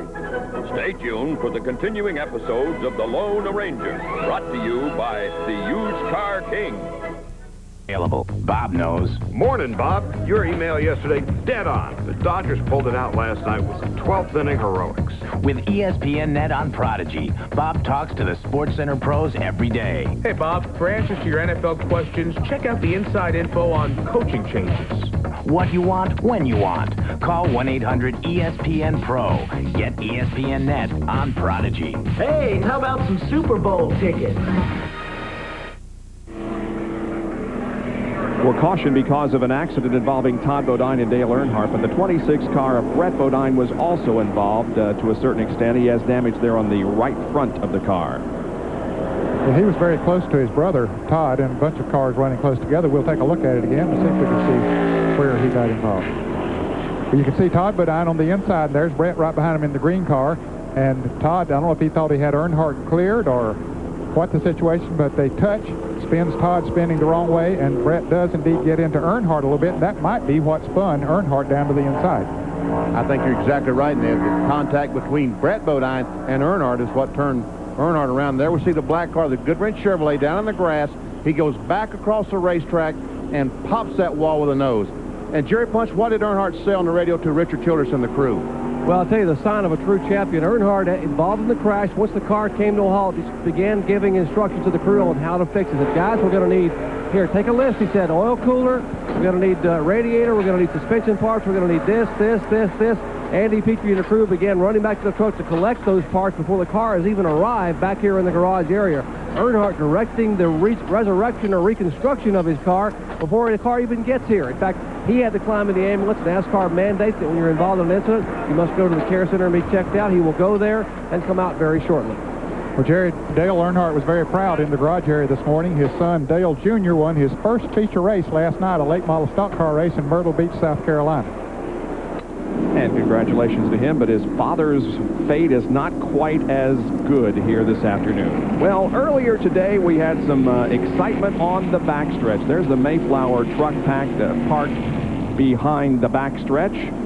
And you can see that the haulers are positioned down here in the garage area, and the drivers of these transporters are involved in competition themselves in the Mayflower Challenge. That's the subject of our Track Pack today, brought to you by Quaker State, the intelligent oil for longer engine life. And, Benny, it was round 3 of the Truckers Challenge here today, and the final was going to be held in Darlington, September the 3rd. This was on the backstretch early this morning here at Michigan. There we see the trucks going through a course, and they time these trucks. They also knock off points if they run over these pylons. And there we see that truck is stopped. The brakes locked up on Mike Culberson's truck. Calling the car a truck. He was last year the 1993 Mayflower champion. This time, my hand hit the hand valve. His hand hit the hand valve inside the truck, and you can see why they call him Grumpy. And this is Rod Pickler, right? And didn't he used to drive your hauler? In 1978, as Grumpy watches on, Rod Pickler ends his run. He puts his hat back on the right way. He's battling for the points lead. The points leader is Tom McCrimmon. What do you think? Not bad. Felt pretty good. Yeah, not too bad. Not too bad. Felt pretty good.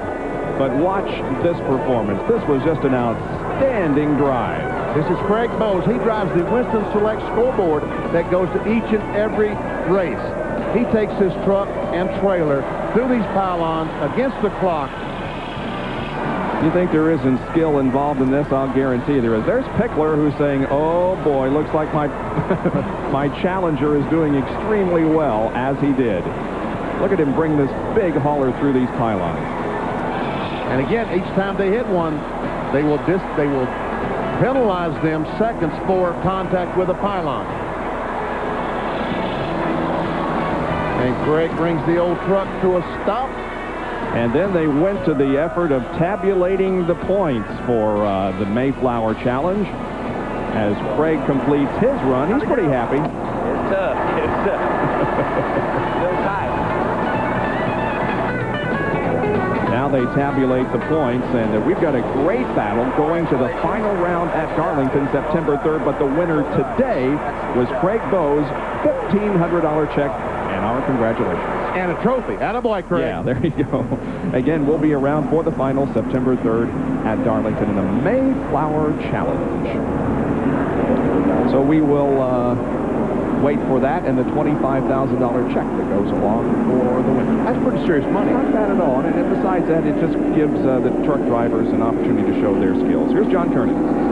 Jeff Bodine out running in the 4th position. He led the early portions of this race, has been talking on the radio with his crew chief Paul Andrews and also with crewman Danny Glad.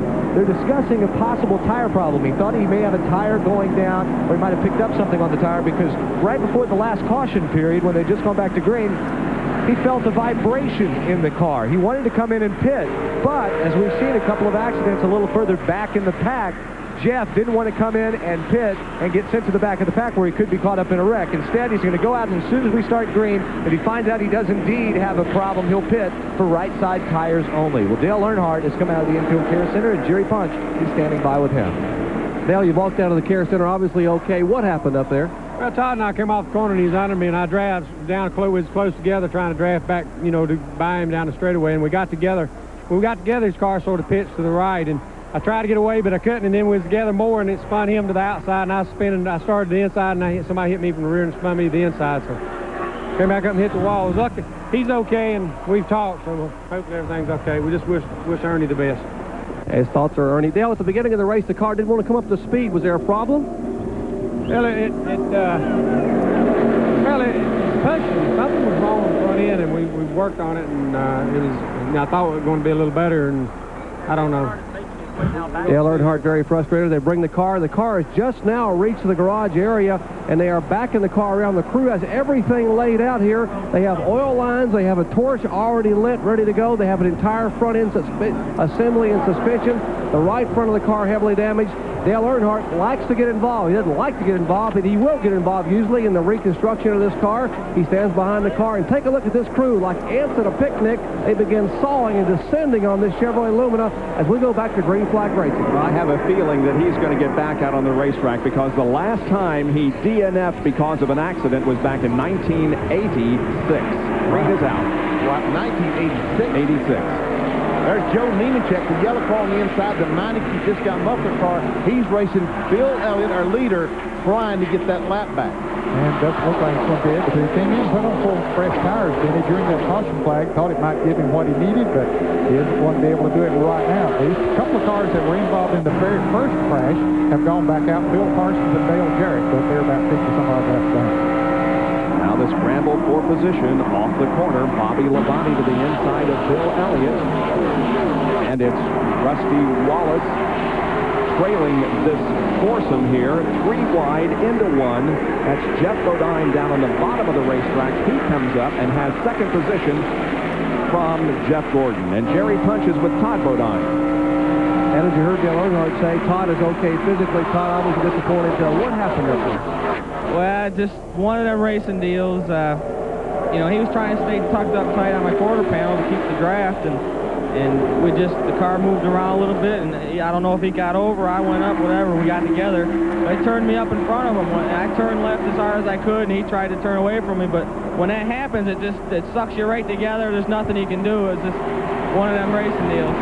You had a couple of contacts with the wall early on, a little brushing with the wall. Did you have a problem with the car? I'm sorry, Jerry, I didn't catch you. The car was handling decent. We were biding our time. It wasn't perfect. We made a couple adjustments on that stop, and it got better. And in fact, that's why I could get under Dale there. He made it bobbled a little bit, and I got under him. But you know, it's tough. Factory stores, Adidas Ford, out for the day. And they'll call it a day here. Of course, tough break for the Bushbach Motorsports team. All right, thank you, Jerry. We're riding inside with Mark Martin. Jeff Bodine has reassumed command of this race. In fact, he is pulling away as the others behind him battle side by side for position. Right behind him are Bill Elliott and Rusty Wallace, and then Mark Martin and Jeff Gordon are wheel to wheel. And while they race the way they've been racing for a few laps, that'll give Jeff Bodine an opportunity to move away. And apparently that vibration or whatever he felt that John Kernan talked about, maybe it's not bothering him right now because he's able to pull away with it. Kyle Petty, who took a provisional to... Yeah, he did. He did. Sure did. Yep. We see him up racing for what position? Well, let's check here. He's racing for 11th, it looks like. Wow, pretty good run. Yep. Currently, he's 12th. Okay, he's in 12th position, started 39th. And Ken Schrader is in 10th position. He started back in 20th, and that's the highest that he has been all day. I talked to Kyle in the driver's meeting this morning, and he said he had no idea what to expect. He'd only had 4 laps on the racetrack and didn't get to re-qualify yesterday after a poor qualifying effort on Friday. They blew the engine just before second round qualifying yesterday, so he didn't get any practice or didn't get to qualify. Then it ran the qualifying out practice out for the second for the late yesterday, so he didn't have much track time. Looks like that Ward Burton is on the move again. The Hardy's car, once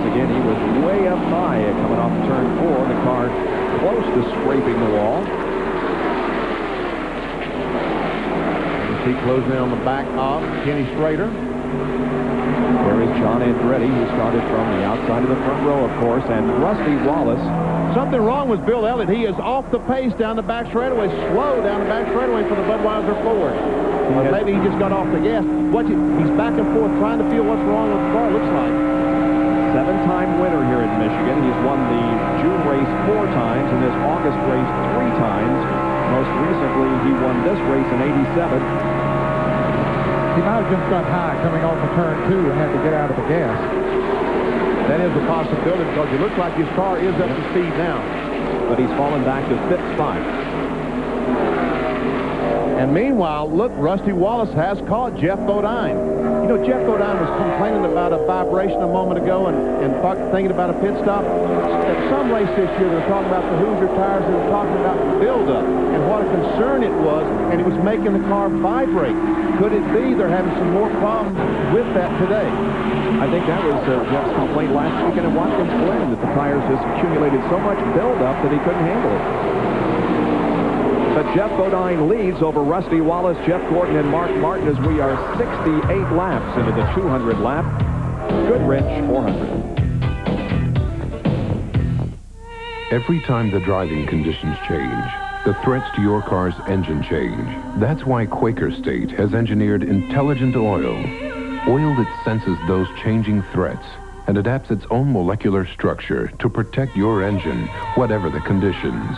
So, if the temperature changes, so does Quaker State. If the traffic congestion changes, so does Quaker State. The intelligent oil for longer engine life. It's the same thing every Saturday. He puts on those old blue jeans and goes out with that old dog, and he's gone all day. He says he's going to bring back dinner, but all he ever brings back is that old dog. Here's to old dogs, Saturday mornings, and comfortable blue jeans. Wrangler. At AutoZone, most of our customers are the kind of people who like to work on their cars themselves. That way they save money, and they know the work's done right. Of course, when they come to AutoZone, they know they're going to find the right part for the right price. But sometimes, what they're looking for is just a little advice. And that's okay, because we don't put a price tag on it. You see, at AutoZone, we take pride in taking care of our customers, and we've learned that when you treat folks right, they keep coming back. We're the Kodak Fun Saver cameras. Watch out, world, here we come. Film and camera, all in one. We go where no camera would dare. We're here to save the day. 103 panorama. Kodak Fun Saver is the camera. Get a view wide as Timbuktu. Here to save the day. Dive right into the water. We go where no camera order. Your vacation looks sensational. Kodak Fun Saver cameras. Save the day. Step in the sports light, illuminating interviews. When you talk smack, you have to really be ready to get smacked. You think that's true? My principle is do no real hurt, but don't let them score. From former athletes who chose another path to success. In the sports light on ESPN. Bob Jenkins, Benny Parsons, Ned Jarrett, Jerry Punch, and John Kernan back at Michigan International Speedway for the GM Goodwrench 400 NASCAR Winston Cup race. And we're showing you a Graham Field summary where everybody was running just a lap ago. You forgot about Wayne and Kay, our very special guest in the booth today, bringing you this telecast. They're doing a great job, aren't they? They are. He said a word, like I told you. Hey, what? Rusty Wallace is strong today. Yes, he is. But Jeff has also been very strong. And Jeff Bodine is really good for about 10 or 15 laps after a restart. Dale Earnhardt 32nd at the moment as the laps continue to click off as his car is being repaired because of an accident that he was involved in with Todd Bodine. Now, the 7 car of Jeff Bodine was reported to have a vibration a while ago. Jerry, who's with Paul Andrews, so what's the story now? Well, let's ask Paul. Paul, the report is a vibration in the car. What's the problem? Well, we think it's just a wheel balance problem. We had a set like this in practice the other day. It kind of quits at the end of the straightaway, so we're hoping that's what it is. So no chance it's a build-up. It just happened with this latest set of tires? No, I don't think So the build-up on the left set of tires look really good. I don't think there's a problem like that. So possibly a balance problem, a vibration that seems now to quit about halfway down the straightaway. That's why Jeff's able to hang on to his lead, at least for the time being. Yeah, he is hanging on by a couple of car lengths over Rusty Wallace. But this is a different set of tires. Let's draw back a little bit and catch some more action in the pack. We zoom in on Rick Mast, the 02 of Jeff Purvis, and Brett Bodine. Jeff Purvis, of course, in the 02, and both Brett Bodine and the Rick Mast car made pit stops during this last caution, so they were at the tail end of those on the lead lap. So they're making their way back up through there pretty good, it looks like. And that damage that Brett has in the right front, he tripped Earnhardt a little bit when Earnhardt came down in front of him after Earnhardt and Brett's brother Todd got together up there. And Jeff seemed to be bothering Brett. And Jeff Purvis would love to have a good run today because Country Time is sponsored that for the limited schedule he runs with James Finch, announced they will not be back next year. So if you'd like to have a good showing, maybe give him a full-time Winston Cup ride in 1995. Back up front, it is still Jeff Bodine hanging on to the lead. And we will show you the Winston Cup points leaders and where they started and where they are now. Dale Earnhardt started 11th. He's now 33rd. Of course, Ernie Irvan still recuperating from his injury suffered yesterday here. Rusty Wallace started 7th. He's running 2nd. Mark Martin has moved up to 4th, and Ken Schrader has moved from 20th to 10th. It's just about 2 o'clock Eastern Time. If you're just joining us, we welcome you to Michigan International Speedway, where Jeff Bodine does hang on to the lead. And the report on Ernie Irvan is that he had a comfortable night. However, the condition essentially remains unchanged. He is still in critical condition at a hospital in Ann Arbor, Michigan. And the folks that, with Ernie Irvan, I went by there last night after we left the racetrack, and they wanted to thank a lot of folks. I mean, all the drivers and crews that came by last night just to tell them they were thinking of them. And Rick Hendrick, loaned the plane, brought Ernie Irvan's family up yesterday. The Starnes Aviation down in Charlotte brought up Robert Yates' crew. They were all there, just all banded together, holding hands and say, let's get this guy well soon. Well, I dare say that there probably isn't a single person among the 100,000 gathered here today that did not think about Ernie at the start of the race and will continue to think about him until he's out of the hospital. Here's Dave Marcus, slow on the racetrack. Jerry, what's wrong? Well, I was going to comment on the Ernie Irvan situation. I spoke to Robert Yates this morning at the hospital. Robert, of course, there with Kim and the family, and asked Robert, you know, I know it's a difficult time, but we had heard that they were considering even running the car. And Robert said, you know, we had thoughts about possibly running the car. If Ernie Irvan were to come out of this last night and wake up and say, guys, go race, they had planned on possibly putting Hut Strickland in that car, pulling a backup car out and racing it. But now Ernie's situation, he has had a stable night, but is still basically in intensive care, unchanged. So they decided to hold off and not make a decision on what they will do with that race team until things improve with Ernie, until maybe Ernie can be a part of that decision. So that's where it stands right now with Robert Yates. We might mention Bill Elliott a moment ago. You saw him back off and lose quite a few car lengths. He still now holds the 5th position, but apparently his first set of tires were very, very loose. This set of tires he developed quite a push with, so he's going to back off and let the car free up a little bit, the track come to him. He says, apparently he hasn't won 7 times here by running the car hard early on in the race. Very good point. And John Kernan will have the update now on Dave Marcus. John? Bob, Dave Marcus slowly coming down pit road the last lap as he came by the flag stand.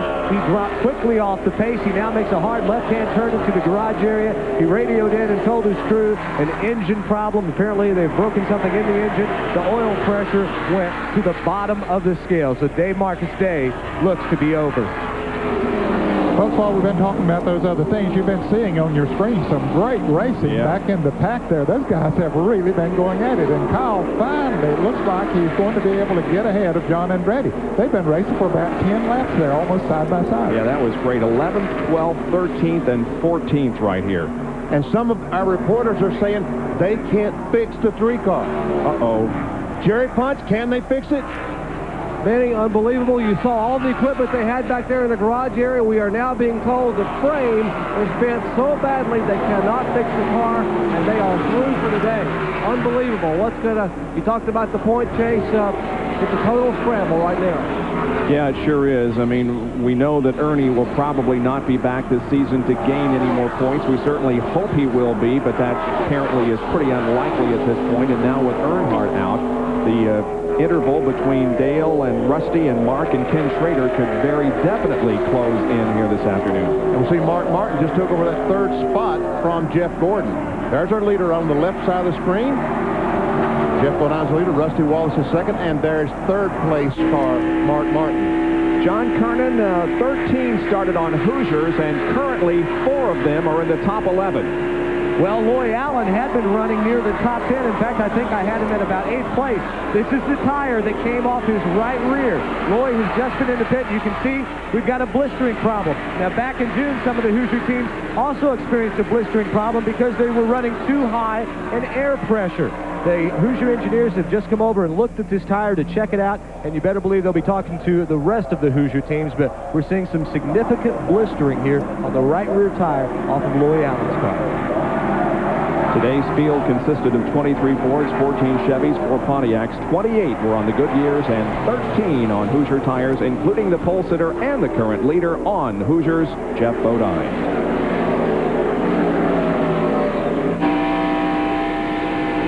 Riding with Jeremy Mayfield. And the Fingerhut Ford, this is Cale Yarborough's car as he follows Ricky Rudd right underneath the start-finish line. He's in 20th position. Going down in turn 1, there's Morgan Schiffer on the inside, the Citgo Ford. Remember, he was involved in that first lap crash. He's back out. He's just trying to run all the laps he can. The last lap, he just passed Dale Earnhardt, went up into 33rd, dropped Dale Earnhardt back to 34th. More on the tire situation from John. Well, I just talked to one of the Hoosier engineers and asked him, in fact, if it was a pressure problem. He said yes.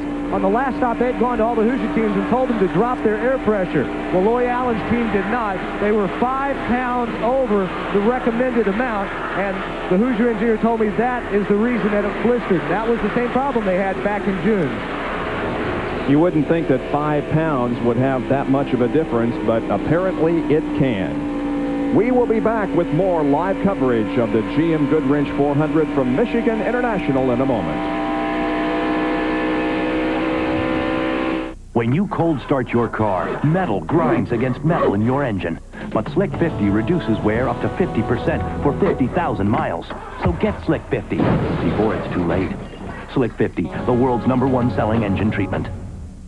Hey, what's this? You've been driving imports for years. I like the Grand M more. Well, yeah, but looks aren't everything. Excuse me. Okay, so it's fun to drive. Come on. It's got anti-lock brakes and an airbag standard. And even with a V6, it costs thousands less than a Accord or Camry. Whoa, so I'm talking to a convert. We are driving excitement. Pontiac. It feels good to be driving American again. This year, planning your trip to the NASCAR Winston Cup Series is easier than ever. Call now and order your official directory. Covers all 18 cities on the tour. This complete trip planning guide tells you how to get there, where to stay, things to do, includes track maps, seating charts, and more. The official directory. Everything in one handy book. Just $19.95. To order, call 1-800-RACE-345. If you think this is a broad selection of tires, wait till you go to Pep Boys. Get $40 back on a set of 4 Michelin, Uniroyal, or Futura tires. $20 back on any 2. Come to Pep Boys and drive away happy.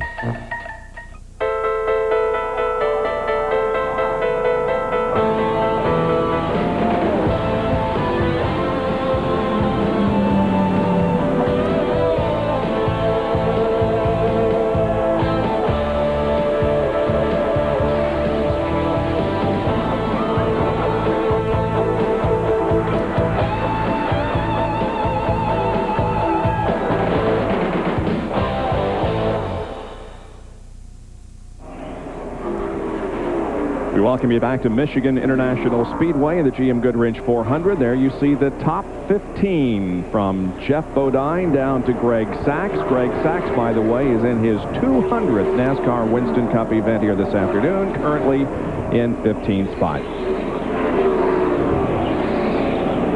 Rich Bickle just made an unscheduled pit stop a moment ago, and John Turner reports that he had some blistering problems on his car. So there's second place Rusty Wallace as he continues to trail Jeff Bodine. Looks like he's gained a little bit on Bodine, Ned. Yeah, he's picked up a little bit here. Don't know if Bodine's coming back to him or if Rusty's picking up a little bit. They're still pulling away from Mark Martin just a little bit, who's running third, and Jeff Gordon there still not too far behind Mark Martin in fourth. And right behind him is the number 4 car, Sterling Marlin, who is off the pace.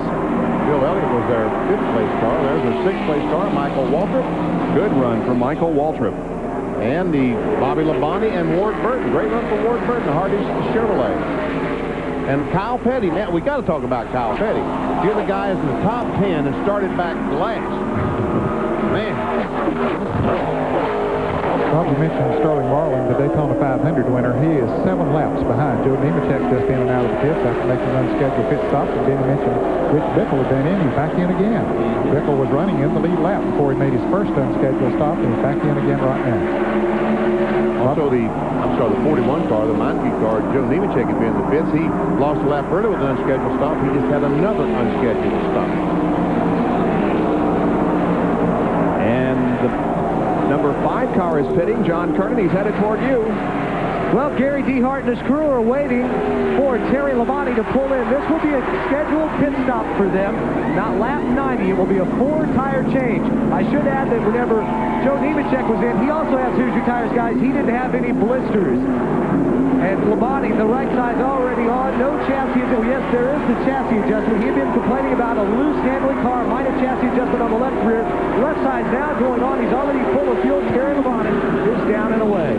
About 20 and a half seconds for Terry Labonte as he rolls back out. And while we were watching that pit stop, Kyle Petty was able to pass Bobby Labonte and go into 8th position. Now, Rusty Wallace, we understand, should be in either this time or next time. There we see. We'll see if he comes down off the banking. No, he's going to run another lap. No, he isn't coming in. He just comes in a hurry. He sure does. Got to observe the speed limit, though, as he brakes to get down under the speed limit, and Jerry Punch is there to call the pit stop. And, Bob, they're reminding Rusty that it is 65 miles per hour, and they don't want to get a penalty here with a car running in the top 5. Miller Genuine Draft Ford Thunderbird gets a move. They will change all 4 tires. They don't plan any chassis adjustments. Rusty very, very satisfied with the way the car is handling. They will get 4 tires. Remember the miscue a moment ago in the previous stop? Well, that left rear tire comes off. Another left rear goes on. They have no problem with the lug nut. The car is down and away. 17.2 seconds. Great pit stop. And the 30 car is in Michael Waltrip. One would think that their relatively poor performance on the last pit stop, they had something to prove, and they did. Here is John Andretti also in the pits with pretty major chassis adjustment on the right rear of the SPP Pontiac of John Andretti. Now Michael Waltrip gets the Pennzoil Pontiac serviced, and he heads back out. Michael was running in the 6th position when he came in for that pit stop. Yep.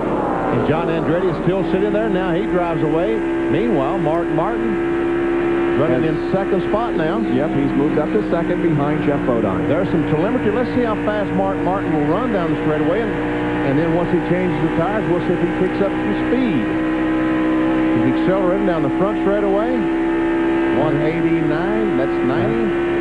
94, 6, 7, 8, 9. 200 just briefly. Nope, 203 or 4 it looked like. Yeah. And just touching the brakes when he goes in the corner so the car doesn't push, so it doesn't slide that nose across the racetrack. Bill Elliott in with the Junior Johnson Budweiser Ford. Elliott relinquishes 4th position, Jerry. And remember, Elliott had complained that he had a bit of a push in the car. The first set of tires, the car was loose. This set, he has a push, so they will make an adjustment on the car there. Right side tires going on. The Budweiser crew, led by Mike Bean. Bill Elliott the 7-time winner here. And likewise, right behind Elliott, Kyle Petty. What a run he has had from the back of the field. They will change all 4 tires on the mellow yellow Pontiac. And also coming down pit road, we expect to see Jeff Bodine, our leader in the Exide Batteries Ford Thunderbird. And here is Bodine. Remember, he was complaining about a vibration. He thought it might be a wheel weight problem. They will change all 4 tires. Danny Glad cleans the windshield. Paul Edwards and the crew have already put the right side tires on, and a problem with the air gun hose is hung. They finally get it unhung. Come around to the left side, the left front tire going on. Bloodduster fashion, and he is down and away. Jeff Bodine, 18.3 seconds. He is back toward turn 1. Well, that was a good pit stop if they had a little problem with an air gun there, 18.3. Not quite as quick as Rusty Wallace, but still a very good pit stop. Yeah, they will see Jeff Bodine coming off in the middle of the corner. There's Mark Martin going by to put him a lap down. There is Rusty Wallace. So we can see that Rusty Wallace gained about half a straightaway on Jeff Bodine in that pit stop exchange. Some of that was on the pits. Not all of that was on that second difference we saw in the pits. It was coming in and getting out. As we noticed, Rusty Wallace really, we didn't even think he was going to make a pit stop, and he came off that turn 4. He picked up a lot of time there. Mark Martin is the leader of the race. He has not pitted yet. Remember when Ricky Rudd beat him here on fuel mileage? It looks like Jack Roush has worked on that problem. Let's see, 200 miles an hour, 202. Taps the brakes. This is down between 1 and 2. Gets down to about 162, it looks like, before stepping on the accelerator again down the backstretch.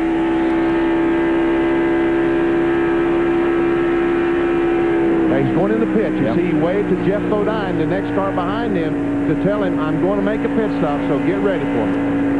Watch the deceleration on your right, and the brake, and the shift. Down to second gear as he comes down pit road under the 65-mile-an-hour speed limit. Jerry Punch, he's close. And we'll watch Mark Martin. They are going to take a round and a half of fight out of the car. The car just a little bit too tight, has a push, and so they will go to the right side of the car and change tires. Now watch them put the ratchet in the window and take a round and a half of fight out. Ratchet going in the right side window. They drop the car for Jack. Now up, 1 round, round and a half, and they take a round and a half out. Left side tires going on. The Mark Martin car, he is down and away. And Bobby Labonte is in. Let's check in with John Turner.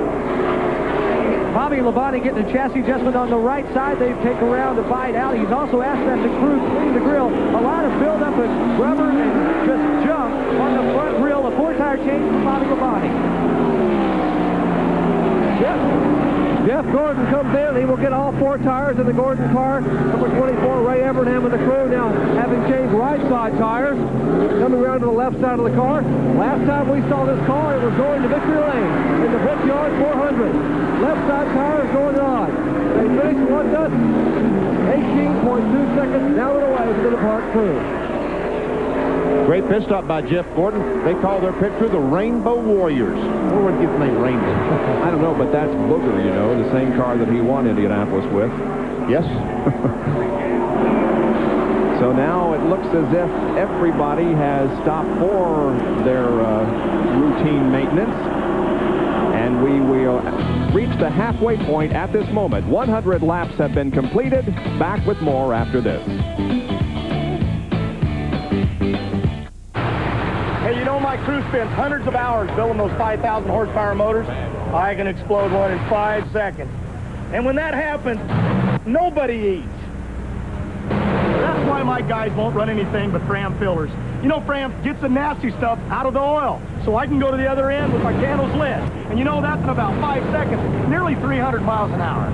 You can look at these guys and see they eat pretty near every day.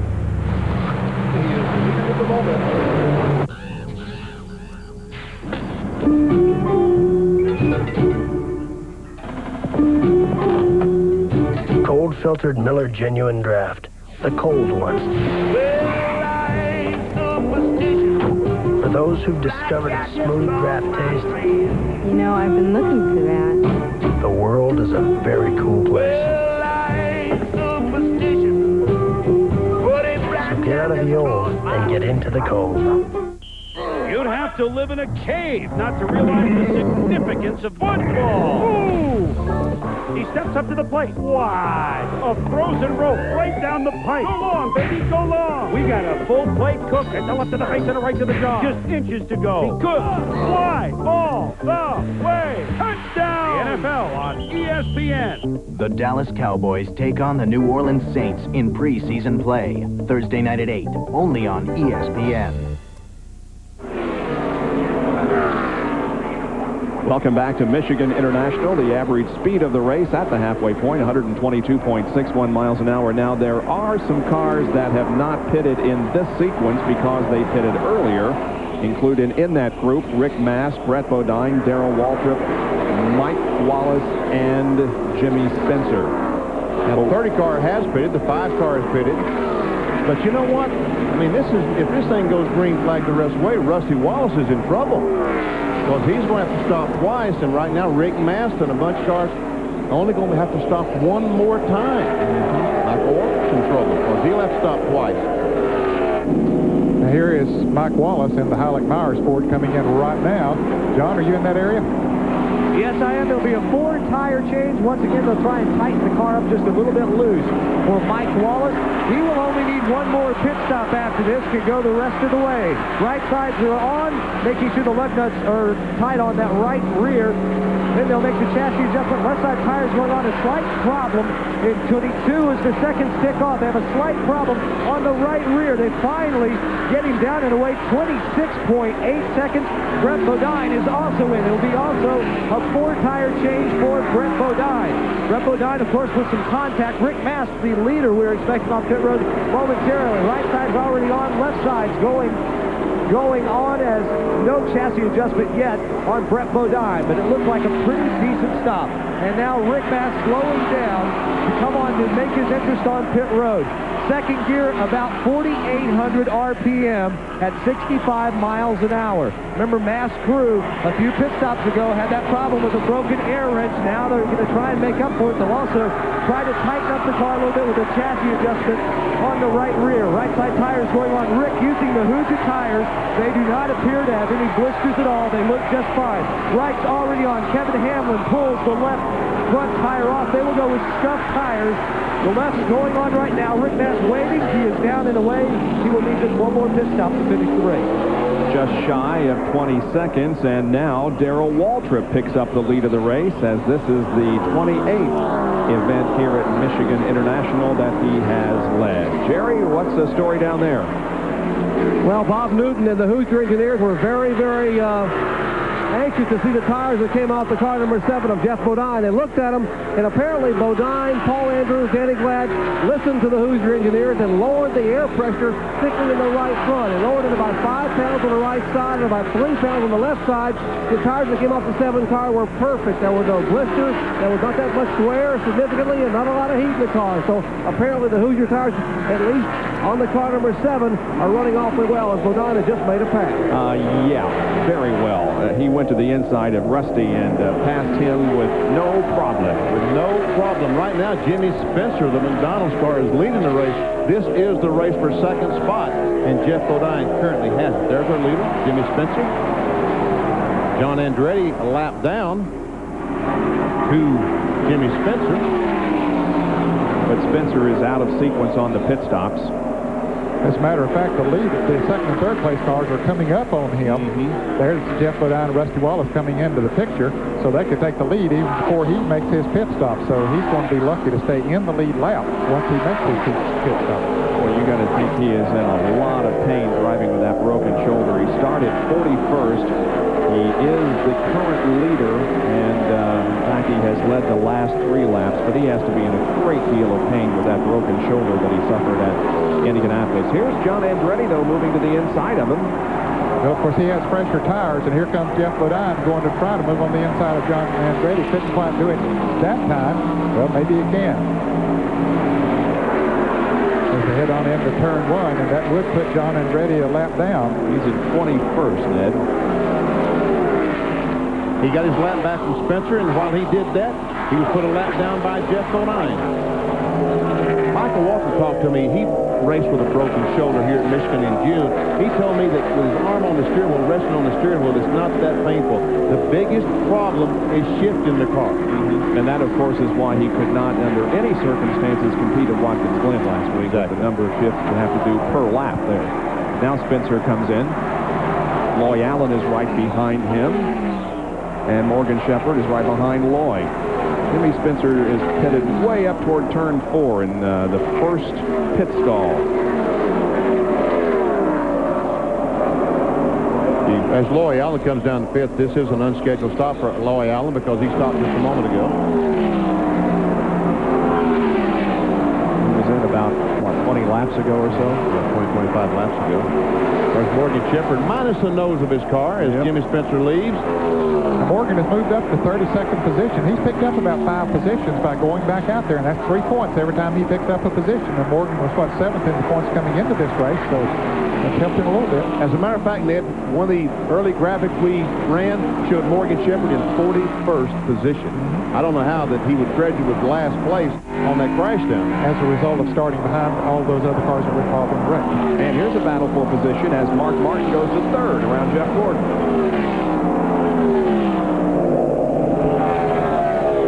We can see that Mark Martin, Jeff Gordon lost a little position on the racetrack, distance on the racetrack to Rusty Wallace and Jeff Bodine in that sequence of pit stops. And since we saw Jeff Bodine pass Rusty Wallace a little while ago, he's pulled away by about 20 or 25 car lengths. I'm going to put my stopwatch to see how far back Mark Martin is now, running in 3rd place behind Jeff Bodine. He's about 5.5 seconds. This battle right here, about 5.5 seconds behind the leader. There are 1st and 2nd position. There specifically is the leader, Jeff Bodine. And behind him is Rusty Wallace in the Miller Genuine Draft Ford. Back with more right after this.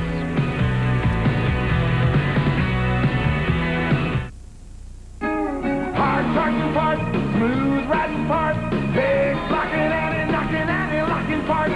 Western Auto's no stranger to these parts. Western Auto has over 100,000 parts available when you need them 7 days a week. Serious parts at serious savings.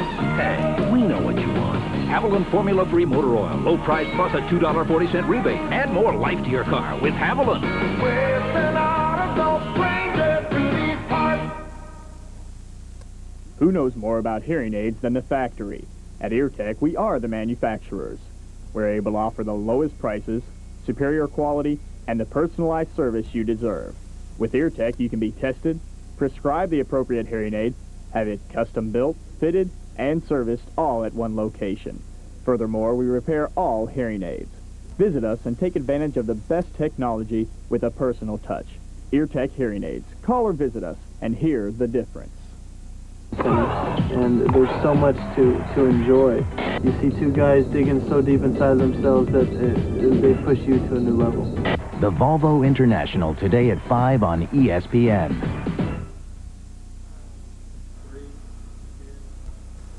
After the race today, ESPN's NASCAR Shop Talk. You shop while Joe Gibbs and I talk. There you go, Coach. Oh, don't fumble and be here. That's following today's Goodwrench 400 on ESPN, another edition of Shop Talk. Join us. All right, thank you, Eli. And our overhead shots, once again, are being provided by Steel Chainsaws. They're on the helicopter that hovers high above this 2-mile tri-oval here in the Irish Hills of southern Michigan. This is the battle for 5th position between Elliott and Ward Burton. And they have been this way for one entire lap. As they go down in turn 1, this is the spot that Ward Burton drove alongside Bill Elliott the last time. And he finally makes the pass a lap later. Ward, of course, is another one of those Hoosier tire drivers. And meanwhile, in exchange of pit stops and on the racetrack, Kyle Petty has moved up to 7th spot in the mellow yellow Pontiac. 17 cars are on the lead lap.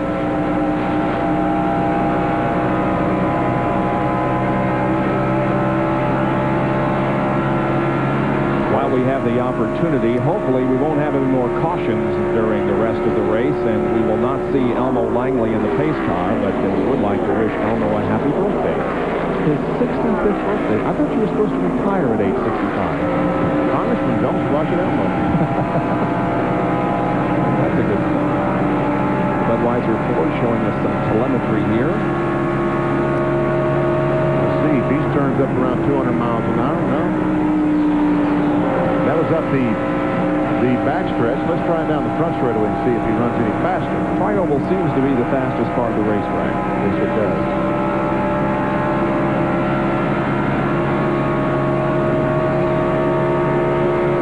Oh, yeah, 201, 202. 3. Wow. They're just about the same as Martin. I tell you what, it's a good thing those things don't have speedometers in them, because Bill Elliott quit if he saw 203 on the speedometer. He's almost a half a lap behind Jeff Bodine, who's leading this race. He's about 19 and a half seconds behind Jeff. Now riding with Mark Martin, the third place car. Down the Tri-Oval. We'll see what did Bill do? 202, 203, somewhere in there? Yep. About 202? Yep. It looks like that Martin and Bill running about the same speed. You get down to 7,000 RPMs in the middle of the corner, and as he accelerates down the back straightaway, once again, this is not quite as fast down the back straightaway.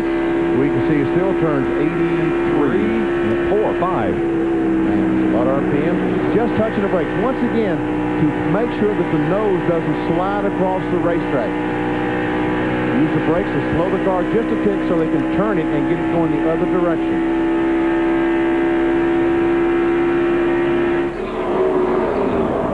There's Mark Martin and the driver that is shadowing him right now, Jeff Gordon. Here is Darrell Waltrip, Ken Schrader, and Brett Bodine, and they're back in 13th, 14th, and 15th. And looks like DW takes that spot away from Kenny Schrader. Waltrip has won twice here at Michigan in this race. They're coming up on Greg Sachs, who is being shown in the 12th position. Brett Bodine trying to take a look on the inside of Schrader, take that spot away. Coming off turn 2.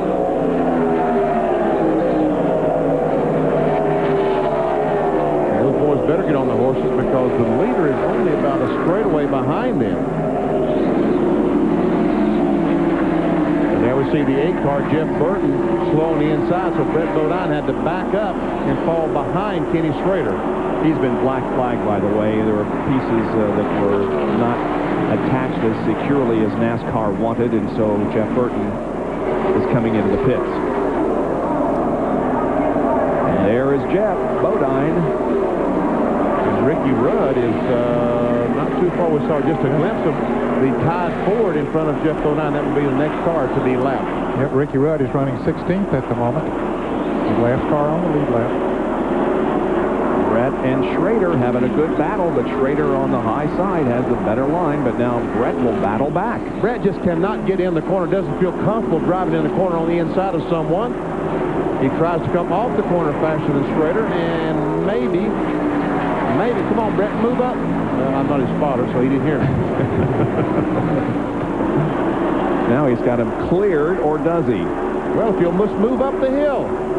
Come on, Brett, up the hill a little. Do the old slide job that we see on Thursday Thunder. At 200 miles an hour. Yeah, perfect, Bob. Right. Jeff Bodine continues to lead. He's never won here at Michigan. Can he do it today? We'll be right back.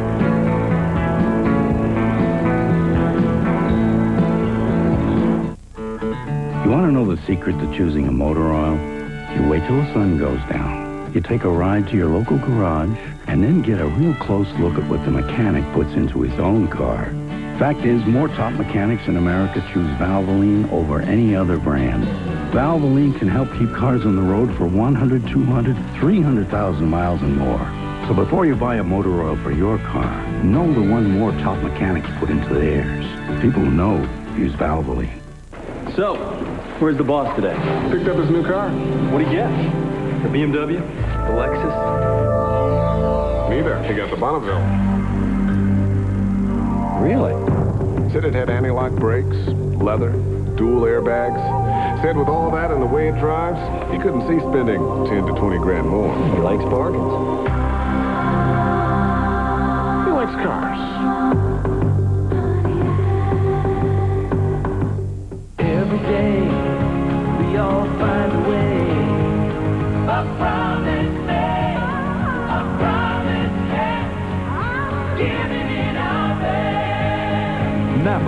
We're the most complete source for auto parts, and all Napa parts are backed by a nationwide warranty program. No wonder more Americans trust Napa to keep their vehicles running. We keep America running. We keep America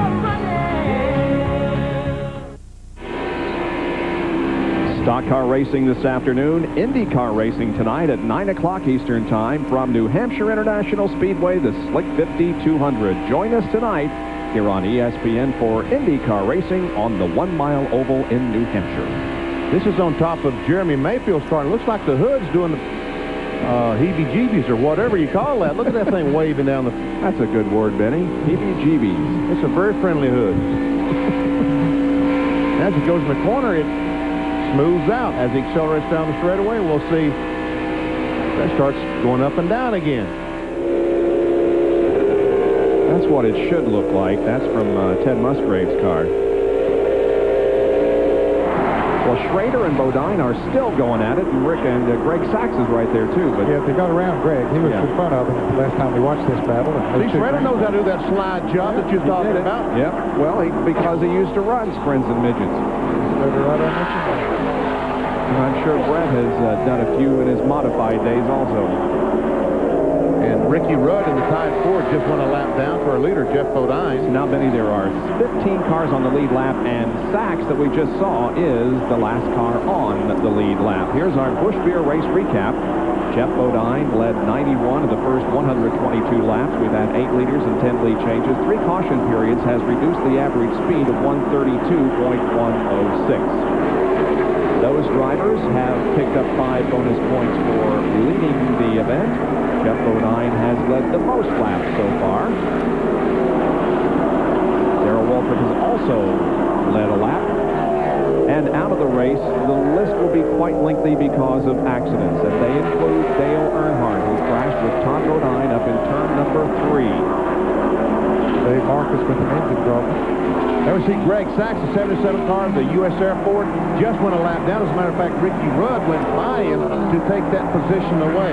And guys, I might add, as we watch this battle, Rusty Wallace is not running as well in that Miller Genuine Draft Ford as he did before. He's losing ground, a lot of ground to Jeff Bodine, and Mark Martin and Jeff Gordon are gaining on him. Jerry Punch, is that right? Is Rusty Wallace slowing down? Well, Benny, you're exactly right. We must think alike. Just as you were saying, I was talking to Buddy Parrott here, and Buddy says, "Hey, Doc, we've got a really bad push. The car is just so tight we can't get the car to turn." Well, here we have a smoke coming out of the 77 car. We got a report a minute ago that Greg Sachs had an overheating problem in the U.S. Air Force Thunderbird, so he will bring the DK Ulrich car down pit road, and we are told now as the car number 10, Ricky Rudd, goes a lap down to Jeff Bodine. And the car number 26, brother Brett Bodine. Looks like he will be going a lap down, but a tough race for the 77 crew as Greg Sachs has a problem with the U.S. Air Force. Well, there you saw Brett going a lap down, and you see Mark Martin taking over second from Rusty. Yeah, Jeff Bodine had just kind of gradually pulled away from Rusty Wallace. Rusty's running the same car that he won with here in June. We'll see how Mark Martin made that pass as he comes up on him. Goes down in turn 1, and Mark's car has been working so well on the bottom of the racetrack. Watch as he almost turns directly left. Looks like running a line at the Atlanta Motor Speedway. We are within about 5 laps of more pit stops. Rusty Wallace has fallen back to third. Mark Martin is in second, and the lead continues to be held by Jeff Bodine. There's no place on earth that I'd rather be than out in the open where it's all plain to see. If it's gonna get done, it's up to you and to me, and there's no place that I'd rather be. Come on along and head for the mountains of Busch Beer. Head for the mountains, it's cold and it's smooth, and it's waiting for you. Come on, head for the mountains of Busch Beer. Splitfire earned a United States patent. Splitfire doesn't look like any other spark plug. And the patented split fire doesn't work like any other spark plug. 5 extra horsepower by merely installing these plugs. Quicker in the quarter mile. A 4.8% gain in mileage. There's nothing like a split fire. You'll get more power and more mileage, or your money back. Get the guaranteed split fire advantage at leading automotive stores from coast to coast. Racing legend Richard Petty gave us an incredible challenge to try and start his toys. All my toys. All at once with a single diehard. So we hooked up all 9 engines, and the diehard started every one. All at the same time. But would it still have the power to start this big toy? Here's diehard. More power when you need it most. If your bacon cheeseburger isn't flame broiled, fire it. Welcome to Burger King. And get a new flame broiled Bacon Mega Supreme? The new Bacon Mega Supreme is a 1/3 pound of beef broiled over an open flame. And flame broiling beats frying 4 to 1. 2 patties smothered in hot, crispy bacon, melted cheese, lettuce, and tomato. So if it's fried, it ought to be fired. Get the new flame broiled Bacon Mega Supreme. More great taste for more great value. Only at Burger King.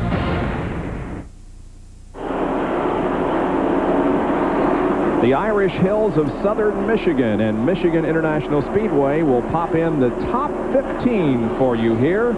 We're within, again, just a few laps of more pit stops, and so we'll take another break and be right back with more from Michigan.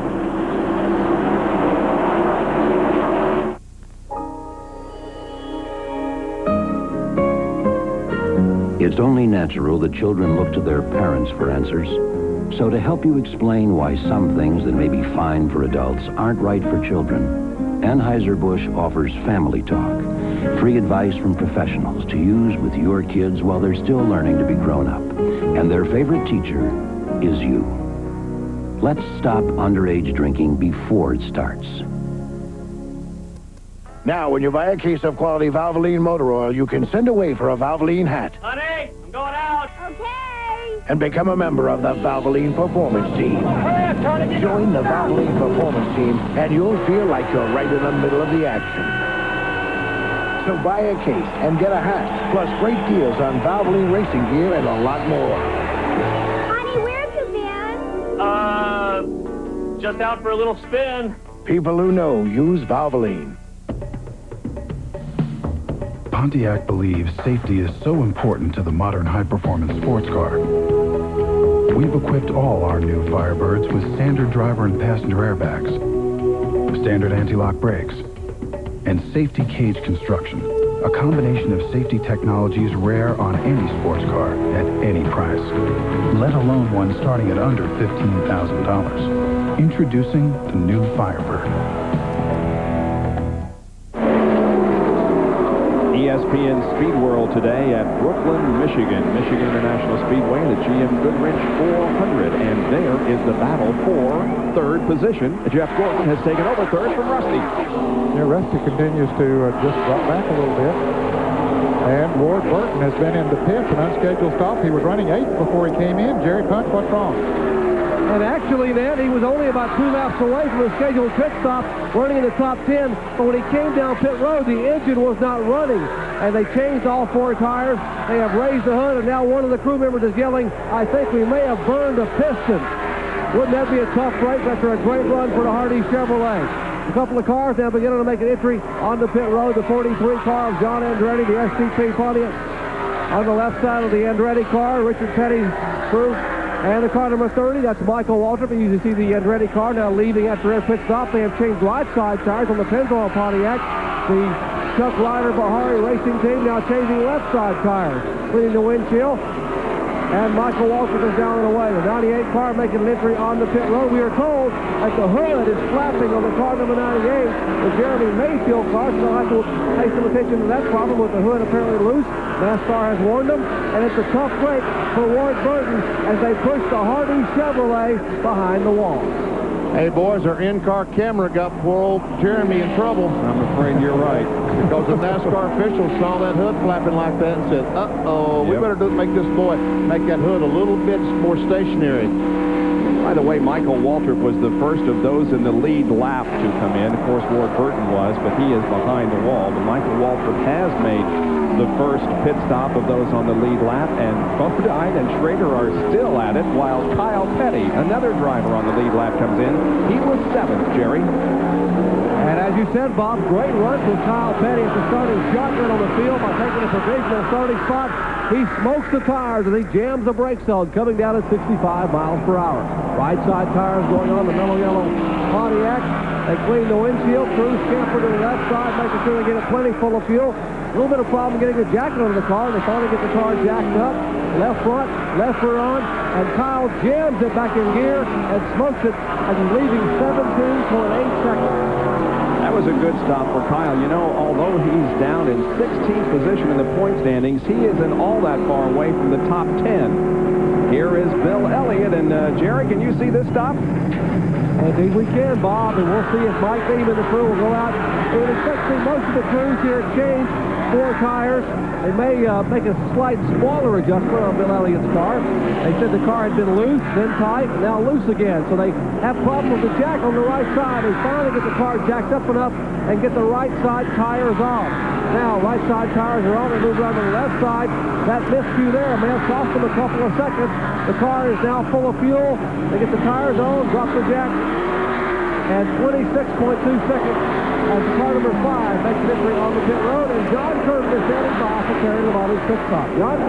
Terry Labonte slows it down. Some interesting bit of strategy from crew chief Gary DeHart. Fuel and 2-out tires only, right side tires only for Terry Labonte. Of course, with 60 laps to go in this 200-lap event, you got to figure they can't make it without, they have to have at least one more stop. But Terry Labonte, 2 tires, sits down and away. He did not get that car full of gasoline. He knows that he has to stop again. They're taking a chance that maybe they can get a caution flag. In the meantime, if they stop 6 or 7 seconds short of the leaders, maybe they'll get a caution flag when they get back out. That's maybe some pretty good strategy here. Rusty Wallace is on the racetrack. Remember, he ran out of fuel here in the June race and did make it back to the pit area. I think he's okay right now, but he is headed toward pit road. Jerry? And they were trying to stretch the fuel mileage on the car number 2 of Rusty Wallace. By calculation, they were going to come in around lap 134 to 138. And now Rusty brings the car down pit road, coasting into the pit, and the car is not running. The car is not under power. They will change the right side tires. Listen, you hear nothing but air racing. The car is falling off the jack on the right side. Now they'll have to pick the car up. And now they get the jack finally back under it, and the car has refired.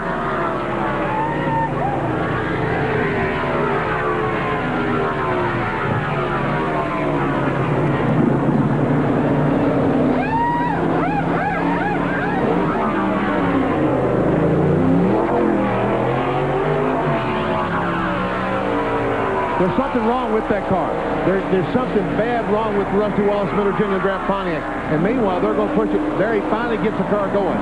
Remember, here in June, the pit crew had to push it, and Buddy Parrott was left on pit road, straddled. Here is Jerry once again. And Jeff Bodine has made his pit stop, and he will have to pit at least one more time. Bodine will have to pit probably with about 10 laps to go. He will not be able to make it all the way. The big question mark down here is, could Mark Martin make it? And if he pits right now, as he comes down pit road, he probably will not be able to make it a distance. The one car that probably can go will be Jeff Gordon. Here is the Valvoline Ford driver, a winner a week ago, and dominating fashion at Watkins Glen, New York. Right side tires going on the Jack Roush Ford Thunderbird. Once again, they will take some bite out of the right rear. Come around to the left side of the car. There's the ratchet going in the right rear. One round now going down to the right rear. Left side tires on. They drop the jack. 21.6 seconds. 4 tires for Mark Martin as he heads back to turn 1. And now we are watching and waiting for Jeff Gordon. The plan for Gordon to go to lap 150 and make this his final planned pit stop of the afternoon. Well, let's show you once again what happened to Rusty Wallace when he was on pit road, and the car comes off the jack. Well, the car is not running when it comes in. The jack goes up. Uh-oh, the car was not on. The car rolled forward. I guess Rusty was trying to start the car. He probably hit the starter with the car in gear, and it rolled off the jack. Well, that was a rare, costly mistake for this crew.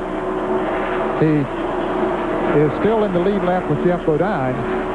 Jeff Bodine is in the lead lap after that pit stop with Jeff Gordon. He came out in front and he had a big enough lead that he could make his pit stop and still come back out in the lead. Now, Mark Martin did go a lap down. Jeff Gordon went by him as Mark was coming out of the pits. Here's Ted Musgrave coming into the pits. Ted was being shown in the ninth position. Family Channel Ford getting service on the right side. Now coming around to the left. So Jeff Gordon stays out there. How far can he stretch his fuel mileage, and can he stretch it long enough to make this his final stop? We see got ether in that car trying to get it to start. Robin Pemberton, the crew chief, spraying the ether in the carburetor, trying to get that baby to start. They have not done so yet. Ted is trying desperately to get the car going and throw it in gear, but so far it just will not go. They continue to spray ether into it. There's Robin Pemberton. Looks like Buddy Parrott here in June, just like you were talking about. Yep. They'll push that car a long way now, and it still won't fire. I saw a sign, just in case you're listening, Ernie. They said, "Get well, Ernie." There it is from the in-car camera. And they've got to stop sooner or later as Ricky Rudd comes down pit road. He was running in 5th position and comes in for a stop. He had gotten back in the lead lap after Jeff Bodine had made a pit stop, but now he'll more than likely go a lap down, and Ted Musgrave's car still is not fired. I'm not sure that we said that Sterling Marlin had gone to the garage a good while ago, and now Jeff Purvis has taken the Kendall Oil car to the garage as well. Well, they're almost to the halfway point of pit road, and they still have not got the Family Channel Ford started. Jeff Gordon has entered pit road, Jerry. He's headed toward you.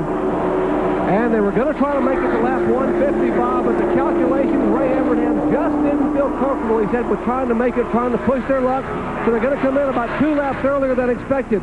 If they're going to roll the dice, they may wait until late in the day, and maybe this will be their final pit stop. And they're going to make a wedge adjustment in the car. The car is a little bit loose.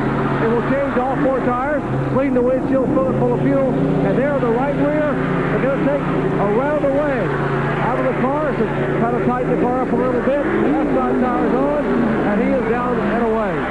17.2 second, good pit stop for Jeff Gordon. Back up pit road. The Family Channel Ford had a little bit of a fire because of the amount of ether they were squirting in there, and so they are taking it behind the wall. And this is probably the reason that Ray Evernham didn't gamble anymore. He didn't want to get in that same position of having to push their car up and down pit road trying to get it fired, running out of fuel. And we can see the hood is up on that Family Channel car, and Jeff Gordon's pit stop will put him in 2nd spot. And we'll be back with more of our live coverage from Michigan International of the Goodwrench 400. Stay with us.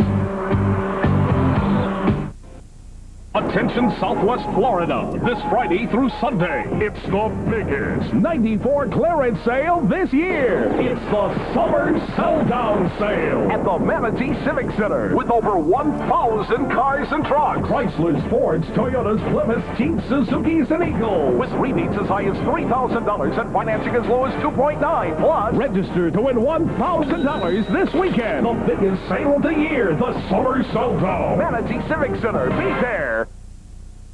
Hi, you're on the air with the ASAP Answer Man, and today's first caller, Mike. I need to find a single source of supply for rental equipment, tools, and supplies. My time is important, and I only deal with professionals. Well, Mike, ASAP Rental offers a wide variety of equipment for rental or purchase. Our people are experts in the construction and equipment supply industry, and our ASAP Express delivery service will save you time and money. Could you send a salesman by to quote me? Sure, just leave me your number off the air, and we'll be there ASAP. Well, that's it until next week for the ASAP Answer Man. Best way to lose a tooth in the summer. Roller Hockey International. Tomorrow at 9, the Atlanta Fire Ants play the Minnesota Arctic Blast. All the action, cold ice. Gentlemen, start your engines. Red Ball Fire!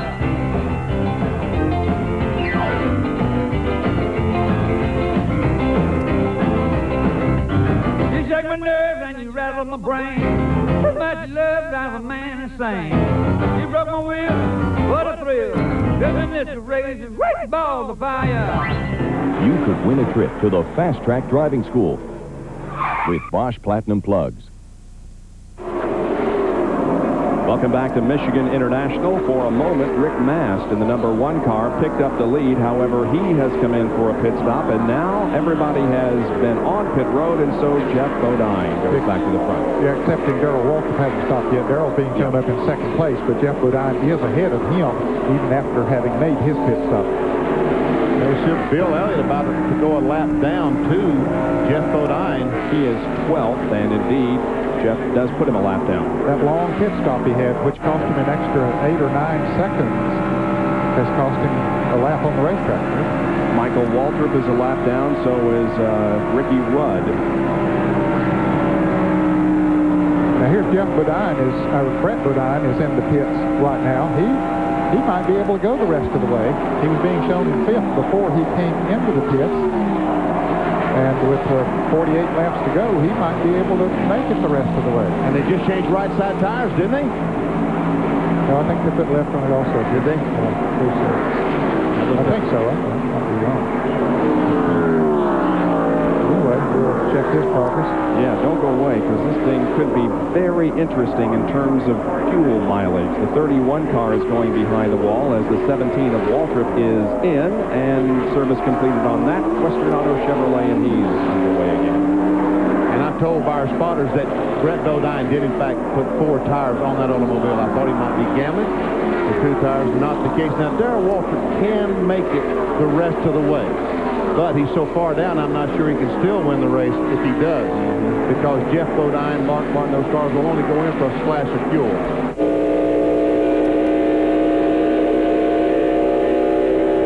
Well, it appears as if Ted Musgrave, after they got the family Channel 4, you saw the black flag right there waving. After they got the car started, apparently in his frustrations, he was too fast out pits, and so they called him in for a stop and go. Jerry Punch, what else do you know about that? Well, Bob, you hit the nail on the head. You talk about frustration. When they pushed the Musgrave car out from behind the wall, he put it back in gear and lifted the tires up coming down pit road. It looked like a top field dragster coming by us, and all the NASCAR officials sort of dove out of the way. So obviously he was going far and exceed on the 65 miles per hour speed limit. So they have brought the black flag out for a stop and go penalty. He fell 8 laps down to 25th position. Ted Musgrave did. Here he is in the pits once again. Heeding the caution flag from NASCAR. The official walks up, says, "Stop a minute." Hang on there, everybody. Hang on. To do something, well, he's telling them to do something to the hood of the car.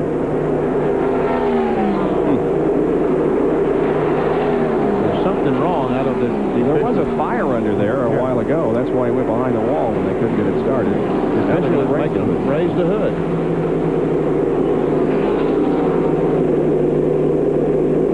Oh, I tell you, when it rains, it pours. Seems like tough break.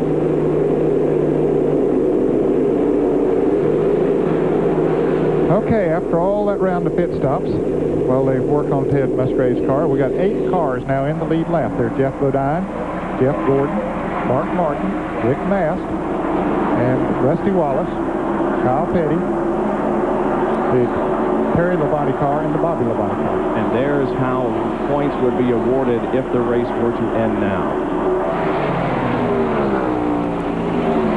So we see that, was it 28.94, 31.06? 212 points behind the 3rd place car. Oh, yeah, I knew that. Musgrave is still in. Last time he was in, we'll show you a replay of what happened. And there is the fire. Yeah, it's pretty good fire, as a matter of fact. John Kernan? Bob, they've just replaced the fuel filter on the family Channel 4. Apparently, when it caught fire, it damaged the fuel filter. So that's why Ted Musgrave's been sitting on pit road with the hood up. Well, he's finally underway again, so he rejoins the race. 158 out of 200 laps have now been completed. They're the top 5 in the GM Goodwrench 400. You want to know the secret to choosing a motor oil? You wait till the sun goes down. You take a ride to your local garage and then get a real close look at what the mechanic puts into his own car.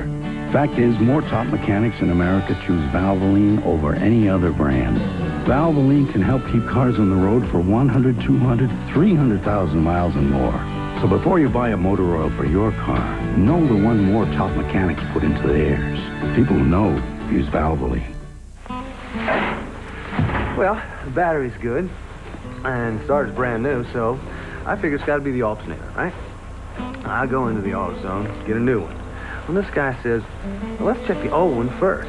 No sense buying something you may not need. Well, turns out it's a voltage regulator. I tell you, I could have spent a lot of time swapping out parts till I got it right. But with AutoZone, piece of cake. What, is this your idea of excitement? Let me tell you about exciting, okay? Driving around a racetrack at over 200 miles an hour, that's exciting. These are just flakes. Well, what do you think?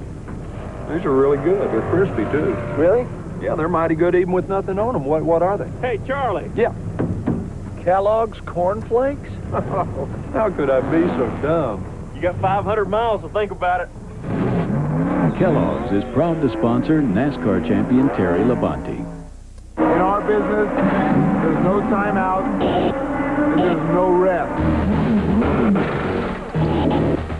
You're in control of a beast, if you will. You know, that's what a race car is. You're driving at 230 miles per hour. The wind is hitting the top of your helmet, and you cannot control your head movement. Everyone dreams about running over 200 miles per hour. Everybody. That's where we derive the ultimate satisfaction.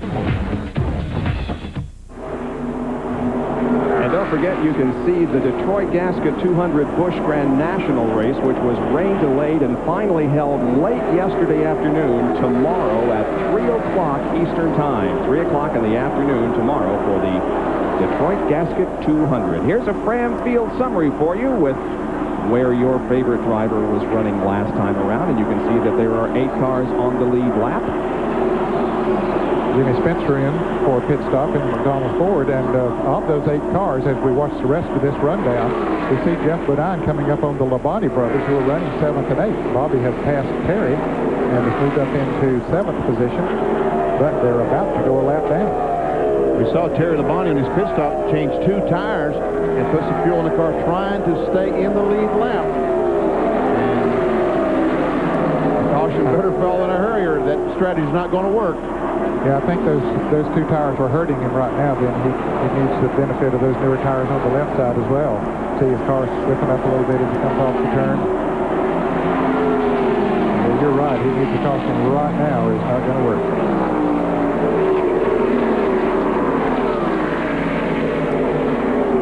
Jeff Gordon might have a problem.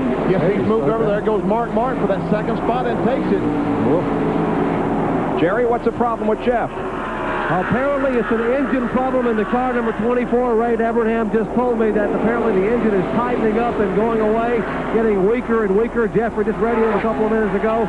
Not a whole lot they can do. Charlie Seeger is standing here in the engine crew, but Ray Evernham says it's pretty helpful up there. As they went ahead and told the 6th car, Mark Martin was running behind him in case the engine didn't let go. Mark will be able to take evasive action. They told Martin about a lap and a half ago, but Gordon said it just gotten worse and worse. Apparently they have lost a cylinder, at least one cylinder, and they may bring him down here if they get a chance, or get a caution flag and look for plug wire. So a strong run by Jeff Gordon goes by the wayside, as he has fallen back to 3rd position and will probably lose more than that.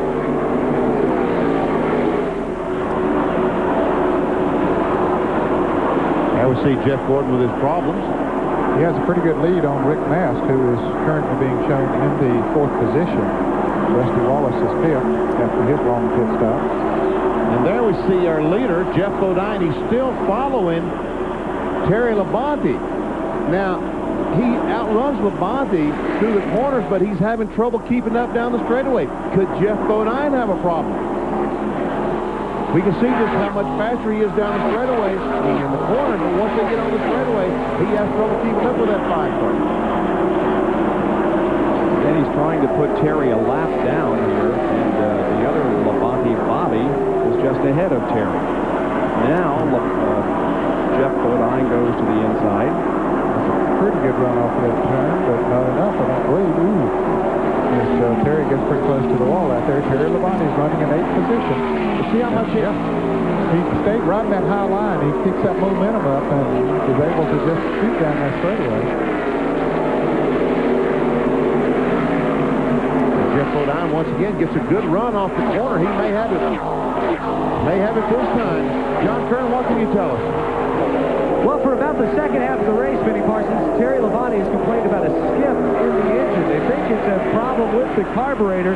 Same problem that they had at Indianapolis in the Brickyard 400, where there was a leak getting gas not into the intake manifold, but actually out onto the engine. He wasn't getting enough power and it created a skip. It didn't hurt him that badly. They finished in the top 15.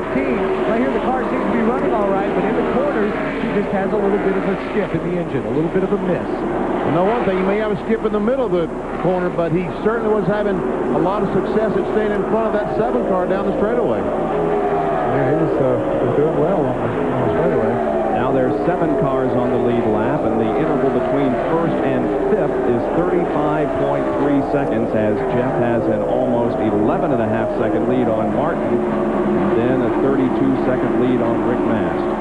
And Jerry Punch is with Paul Andrews. Well, Paul is now talking to Jeff Bodine as he comes by, his driver. We mentioned that Bodine looked like he might have been slowing a little bit coming out of the corner, not coming back up to full speed on the straightaway. Paul, looked like your car wasn't coming back up to full speed a lap or so ago. Is there a problem? No, everything's pretty good. You know, we're coming up against a lot of cars that are getting ready to get a lap down. It's getting a little tougher to get around some of them, but everything's all right. Apparently the comment was, did Jeff comment that maybe it was football season and he was getting blocked a little bit out there? Well, a little possibly, but you know, those guys are trying to stay on the lead lap, so I can understand that. Well, it is the fall of the year, and Bodine has commented that he's being blocked a little bit coming off the corner.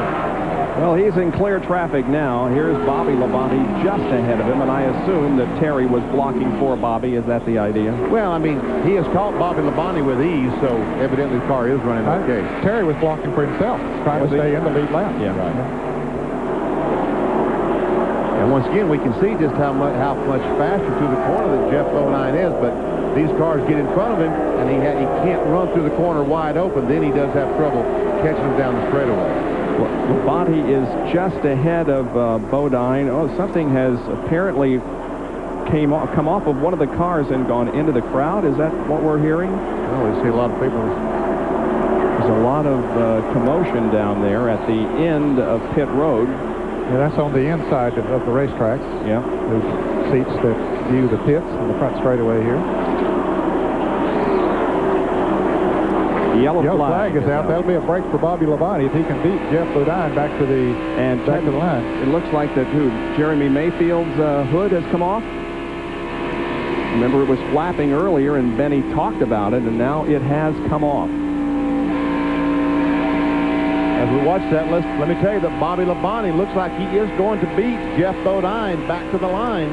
Here he comes, Labonte, the blue car, and also Kyle Petty. Jeff Bodine, the blue and black car. There's our leader. Takes the caution flag. Yeah, Kyle Petty was not far from going the lap down, so this was a welcome sign as far as he's concerned. And all of that strategy about who can make and who can't, right? Don't matter now. Now it's as to who has the fastest car.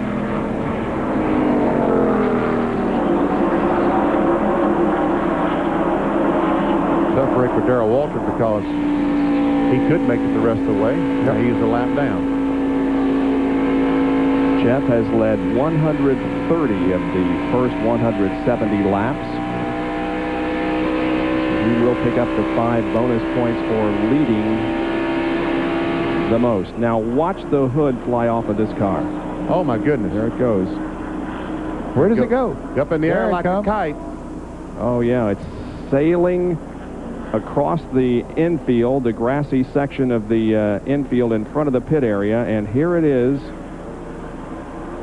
Right over the pit crew's head. Can't tell exactly where it went. Apparently it did go into the crowd, though. Let's hope that nobody was hurt by that. Or did it go into that fence? Yeah. Okay.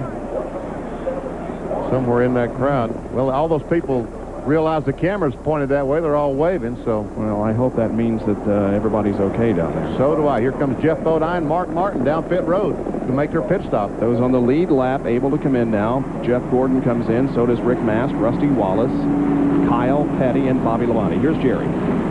The original plan was a gas and go for both the 7 and 6 cars if we had stayed green. Now, under caution, we would expect to see a tire change. 7 car and the 6 car both on pit road, hitting nose to tail, right side tires going on both those cars. Crew now taking left side lug nuts. Already the left side lugs and tires going on Jeff Bodine's Ford Thunderbird.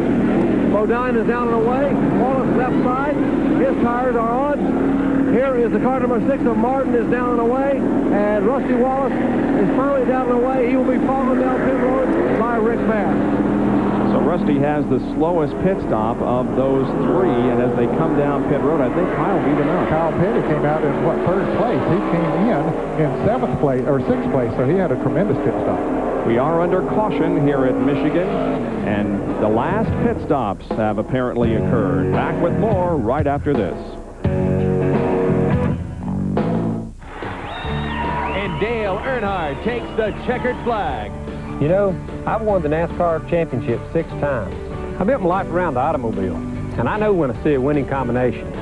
So when NASCAR introduced NASCAR AutoVantage, I knew it was a real winner. Now you can join NASCAR AutoVantage too. Save hundreds of dollars at over 16,000 service centers nationwide with members-only discounts on tune-ups, oil changes, new tires, and just about everything for every car you own. And when emergencies happen to you or any member of your family, just call a Russia tow truck to the rescue 24 hours a day. Join Dale with an introductory NASCAR AutoVantage membership for 3 months for just $1. And you're entitled to get this official NASCAR t-shirt plus our exciting NASCAR race video absolutely free just for trying NASCAR AutoVantage. Call 1-800-95-NASCAR to get your free gift with your $1 introductory membership.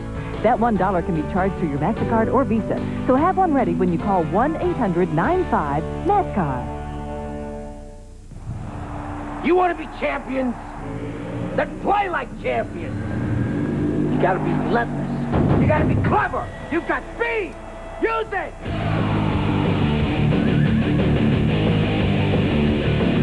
One car company has won more races in the history of NASCAR. Winning isn't everything. It's the only thing. Genuine Chevrolet.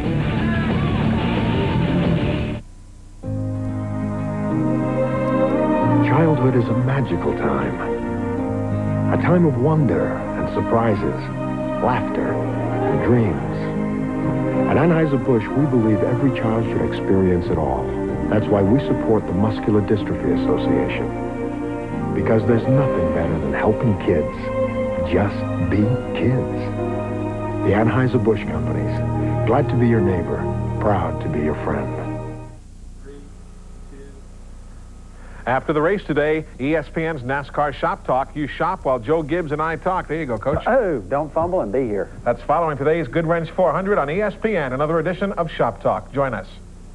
Certainly will, and the overhead shots are courtesy of Steel Chainsaws, and our cameraman George up there in the helicopter did a great job of catching the hood flying off of Jeremy Mayfield's car and going into a spectator area. However, we have no indication right now as to whether or not it hit anybody or not, but here it is blowing off the car in the tri-oval. There we saw it come off the car. Now watch as it flies through the air. That's it. There it is. Getting good lift. Yeah. That is a hood off these race cars as it comes down. And it goes into the crowd. We couldn't see exactly where it went, but it did not appear from what we can see that anyone was hurt. Let us hope not. All right, Jerry Punch has more on Jeff Gordon's situation. Bob, we commented the engine was souring on the DuPont Chevrolet. They came down pit road hoping it would be something they could simply fix, maybe a plug wire off or something in the ignition, but that was not the case. Charlie Seeger says that he thinks it could be a broken rocker arm or maybe a push rod possibly. They have told Jeff Gordon simply, take it easy, ride it out, and just try to finish. Back upstairs. All right, now let's show you the pit stop summary, where they were when they came into the pits and how they rank now as we get set to resume our competition. We're a couple of laps away from that, however. Jeff Bodine will be the leader when we go back to racing in just a moment. In the meantime, we'll take another break from Michigan International Speedway. Warning, what you are about to see is very exciting, but do not attempt this at home.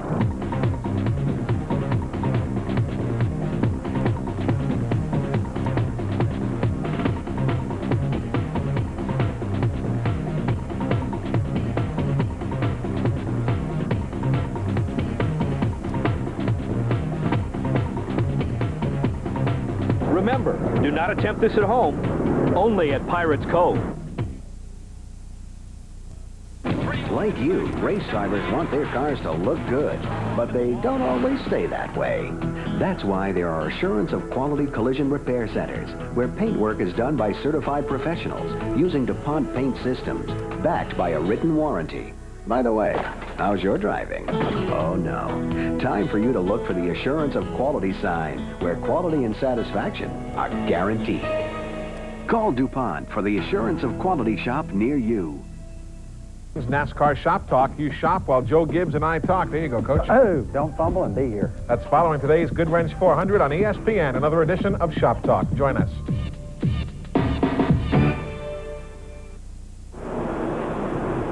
Less than 25 laps to go in the GM Goodwrench 400 from Michigan International. We're under caution because the hood flew off of Jeremy Mayfield's car and went into a spectator area. Word right now is that there are no injuries. We will continue to monitor that. Now watch from the in-car camera and listen to this. Listen to the accelerator. We're in turn 3. Jeremy will start accelerating off turn 4 down through the front straightaway. Just listen to the accelerator.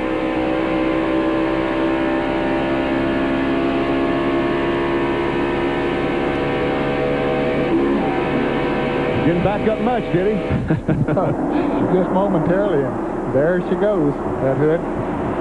Okay, the word is that nobody was hurt. Thank goodness. Green flag back out on lap 177. 176 complete. 3 abreast down into turn number 1 again as Jeff Bodine, the leader, gets a good jump. However, not too far behind him is Mark Martin. And Kyle Petty is third. He had a great pit stop. Just barely beat Rusty Wallace out of the pit.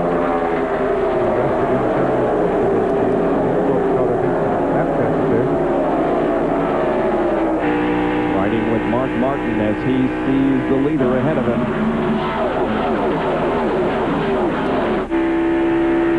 There he is, Mark, right on the bumper.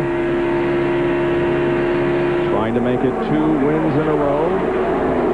Duplicate his feat of last year, winning 4 in a row. And boy, Kyle Petty has just been outstanding today after a miserable qualifying effort that forced him to take a provisional to get in. But he is third and in the hunt for the win. Started 39th. Now Waltrip there behind Kyle is a lap down in 10th spot. Actually, he's in 8th spot. He's moved up now to 8th spot. Or in there said 10th lap or so ago, but he's in 8th place now. There's 7 cars in the lead lap.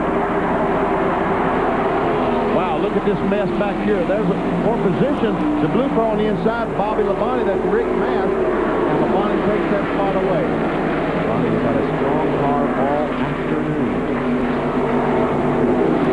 So that should have moved Bobby Labonte into 5th place, dropping Mass back to 6th. Jeff Gordon is 7th. Craig Gant has run very, very well. That's all. The last time you're at the Michigan International Speedway, he's made a good run. He's 14th right now, a lap down. He got a lap down early in the race. He won this race in 92. That was his last NASCAR Winston Cup win.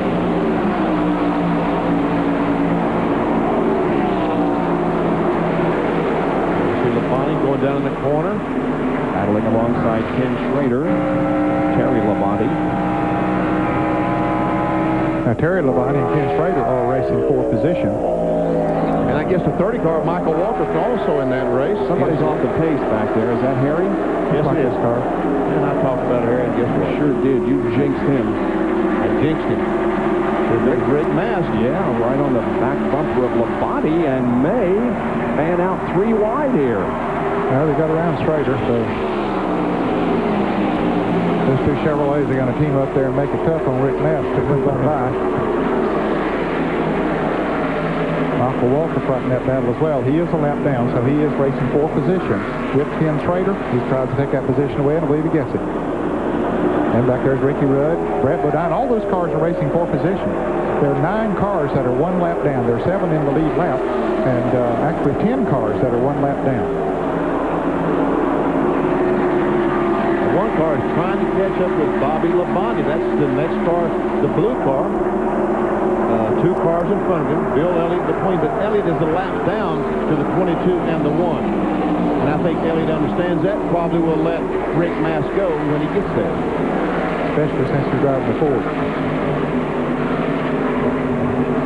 As we told you, Harry Gant is slow on the racetrack.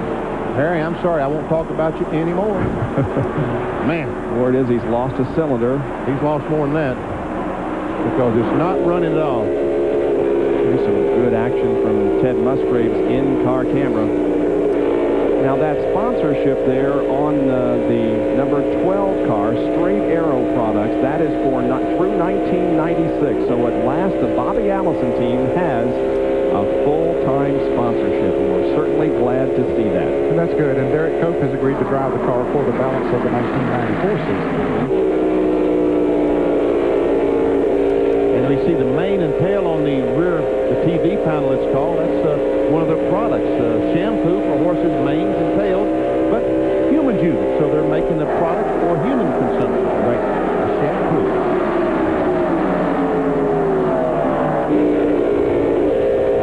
Up front, it is Jeff Bodine continuing to lead with about a 7 or 8 car length advantage on Mark Martin. Then comes Rusty Wallace, Kyle Petty, then Rusty Wallace, Bobby Labonte, Rick Mast, and Jeff Gordon. Those 7 cars on the lead lap. We're going to take another break so we can bring you the closing exciting laps of this event. We'll do that when we return. Here's another split-fire breakthrough. The twin-core wire set with the dual firing path to every plug. Other brands have just 1 core, just 1 firing path. Splitfire has 2. So, will you get double the ignition power? No. Splitfire gives you 15 times the ignition power. Supercharged ignition means more power at any RPM and more miles per gallon. More power and more mileage, or your money back. Now, when you buy a case of quality Valvoline motor oil, you can send away for a Valvoline hat. Honey, I'm going out. Okay. And become a member of the Valvoline Performance Team. Join the Valvoline Performance Team, and you'll feel like you're right in the middle of the action. So buy a case and get a hat, plus great deals on Valvoline racing gear and a lot more. Honey, where have you been? Just out for a little spin. People who know use Valvoline. Your season ticket to the best college football action is ESPN ABC College Football Pay-Per-View. This fall, in addition to the games on ESPN and your local ABC station, get extra games on pay-per-view. 12 weeks of blockbuster matchups from the nation's top teams and conferences that you won't see anywhere else in your region. Your season ticket to the best gridiron action, ESPN ABC College Football Pay-Per-View. Act now and order at the lowest price of the season. The GM Goodwrench 400 at Michigan, 2, 3, 4, and 5 right here. Rusty has gone to second. Back of him, though, a great battle with Bobby Labonte, Kyle Petty, Rick Mast, and then some cars that aren't on the lead lap. And all those cars are racing for position. Darrell Walter, Bill Elliott, Terry Labonte. Now they've got Mast hung up back behind them. And Walter way up high. DW, you can make that corner the next time by, because you missed it that time. Rick Mast had worked hard and had caught that group. He got caught up in traffic once before. He ran him down, caught him, got up to 4th place. All of a sudden, then he gets caught down on the inside there and out of the draft and drops back to 6th once again. 17 and the 30 cars are on the same lap, not on and the lead lap. And there's a spin up in turn 4. There's Loy Allen in car number 19. And the caution flag is waving. And the caution comes out on lap 187 at the end of 187 on lap 188. Looks like a one-car spin. I didn't see another car involved up there. It doesn't look like he's made heavy contact with the wall, so he may be able to get back slick down there because of the green that we've had. Looks like he is trying to get stuck.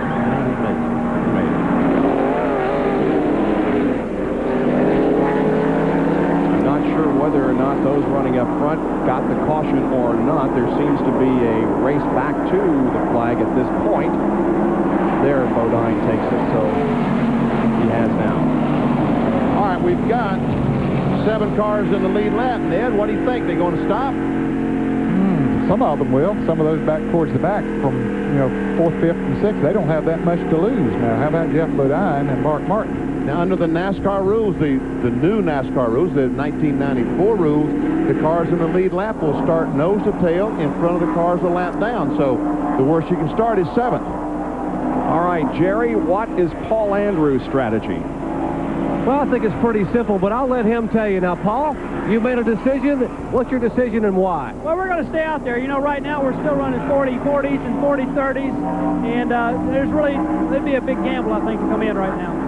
If you're the fastest car on the racetrack, why pit? That's right. And a big smile. If they can just hang on and no one else comes in, 12 more laps, and they'll be in victory lane. Bob? All right, we'll see why we are under caution here. There is Loy Allen on the bottom of Steve Grissom. I think the back end of his car got loose as he got under Grissom. There came off the spoiler a little bit there, and it sent the back end of the Hooters Ford around. And let's see if he really hits the wall. He gets up awfully close to it. I think he kept it off. Yeah, I think he did too. I don't think he made any contact at all. Paul Andrews said that Jeff Bodine was running 40-30, 40-40 in second. You ever see some cars coming down pit road? Kyle Petty is one of those cars. Rick Mass is coming in. And we have signal 1 lap to go, so these guys will have to hustle to get caught back up. Yep. Never see Rick Mass start changing his tire. John Kernan is right there. Well, because of the 1 to go, they wanted to change 4 tires, but they're going to change only 2 tires. No fuel. They don't need any fuel. Right side tires on, no chassis adjustment. Rick Mass is down and away. As we look down toward turn number 1, Kyle Petty still sitting there. They're going to change all 4 tires for Kyle. Jerry, isn't that what they're doing? Exactly, Bob. They've already put right side tires on. Left side tires are going on, and he will smoke the tires down pit road and try to run along with Rick Mast and Ken Schrader, Lake Speed, as the others go back to turn 1. But we'll have green next time by. Will the 4 new tires on Kyle Petty's car be the difference, BP? Well, I think it's going to help. I just don't. I thought these cars. Well, the scoreboard is showing 11 laps to go. I thought it was going to be 10 laps to go, and I felt like that these cars on the left side would go behind the lead cars, but that's only when there are 10 laps to go. Yeah, and there will be 10 when they come around right now and take the green flag. And we can see that Jeff Gordon on 7 cylinders. He is in the lead lap, but there's no point in him getting in the way of Kyle Petty and Rick Mast. He does move over and let them go by. Yeah, apparently he just waved them on by. Ooh, Kyle Petty and Brett Bodine scraping off their tires, about to get together. Okay, there is Bodine, Mark Martin, Rusty Wallace, Bobby Labonte. Let's see if Kyle Petty's strategy pays off here. Let's see if anybody's strategy pays off. The green flag waves on lap 191 at the completion of lap 190. And now we're going to get down to the settlement of the GM Goodwrench 400. Looks like Jeff Bodine gets another good start. And Mark Martin gets clear of the traffic. Rusty trying to get clear of the traffic there as well. Bill Elliott down on the inside. He is in the 8th position. First car that is 1 lap down. Here comes Kyle.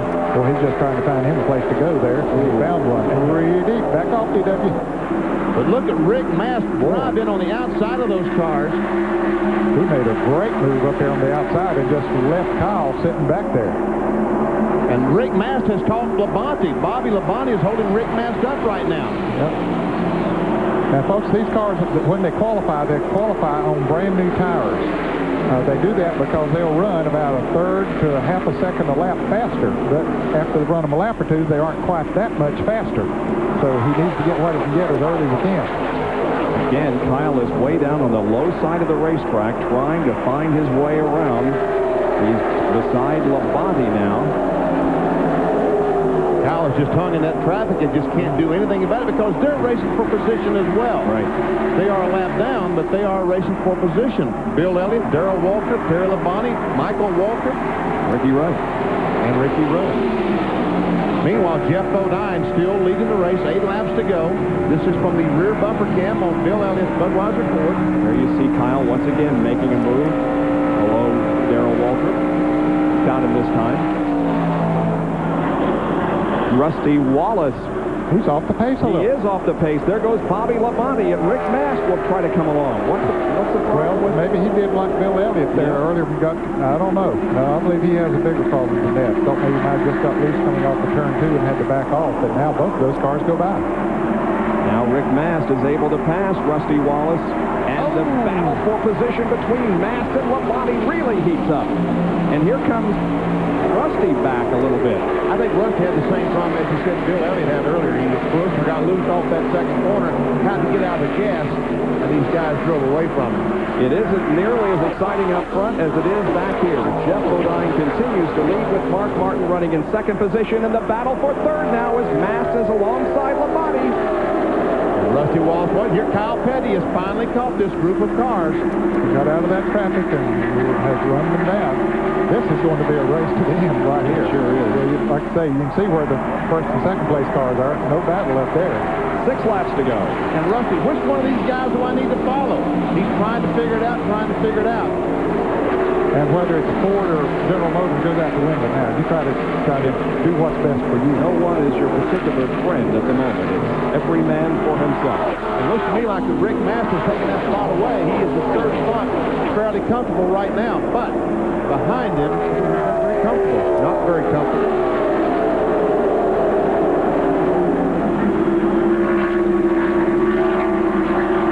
And Rusty on the inside. This would be the second, equal the best run that Pontiac has had this year. Michael Walker finished third at Talladega back in the Winston 500. Labonte can stay there, but he's in a little bit of trouble right now. And Bobby is trying to salvage his best finish of the season. His best has been a 6th. That was at Bristol. Right now he's back to 5th. And Kyle Petty is looking to take that position away from him. Meanwhile, as we watch this, Jeff Bodine has kind of pulled out to about a 15-20 car length advantage on Mark Martin. You see the advantage on Mark Martin. And Rick Mast might be gaining a little bit on Mark Martin. Rick Mast stopped, changed 4 tires, went back to 6th place, and now up to 3rd. Now Rick only changed 2 tires, Kelly. That's right. John Turner pointed out he didn't. If they would have had more than 1 lap to go before the green, he would have changed 4, but only changed the 2. But that seems to be helping him. There's 3rd, 4th, 5th, 6th. Jeff Gordon is the 7th place car right now, but he's on 7 cylinders, so he's kind of puttering around out there trying to salvage what he can. He's still in the lead lap. About a half a lap behind the lead. 197 laps are about to be completed by Jeff Bodine, who is looking for his 2nd win of 1994 and his first win ever at Michigan International Speedway.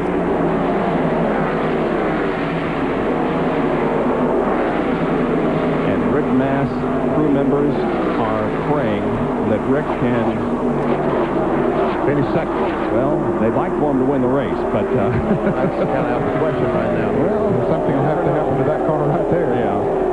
Jeff Bodine is well on his way, but who knows? Rick Mast is also on Hoosier, so we have a Hoosier, a Goodyear, a Hoosier, a Goodyear, and a Goodyear in the top 5. 2 laps to go. Mast is closing in on Mark Martin while Jeff Bodine continues to have command of this event.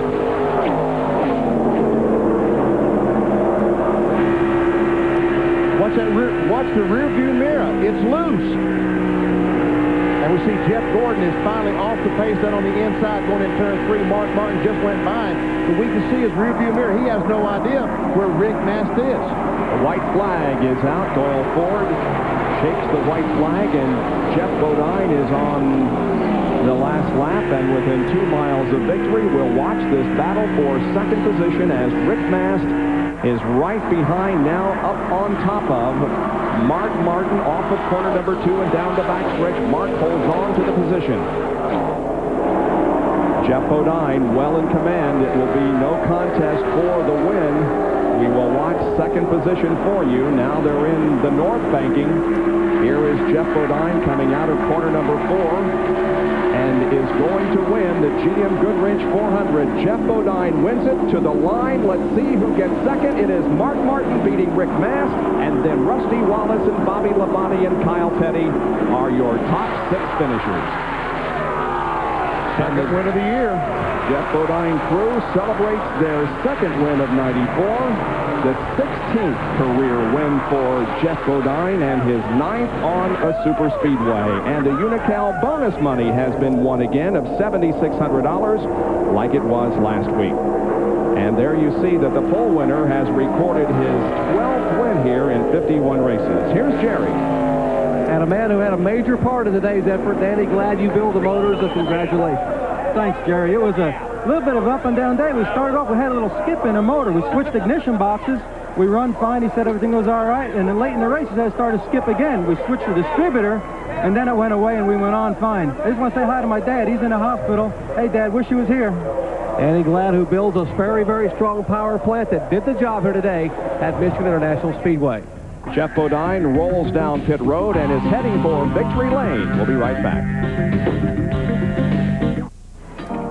On a recent trip, Dave Thomas fell in love with San Francisco, that city by the bay. The sights, the people, and a delicious roll. What's that? Sourdough. Introducing Wendy's Sourdough Bacon Cheeseburger. It's a San Francisco-style roll stuffed with a quarter pound of fresh beef, Monterey Jack, bacon, and Dijon sauce. Come to Wendy's and try one soon. Hopefully, Dave will be back by then.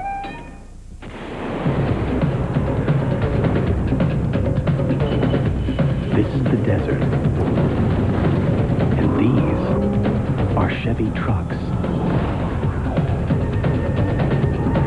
About the only thing growing out here is our reputation. Chevy trucks, the most dependable, longest-lasting trucks on the road. Well, the battery's good, and the starter's brand new, so I figure it's got to be the alternator, right? I go into the AutoZone, get a new one. Well, this guy says, well, let's check the old one first. No sense buying something you may not need. Well, turns out it's a voltage regulator. I tell you, I could have spent a lot of time swapping out parts till I got it right. But with AutoZone, piece of cake.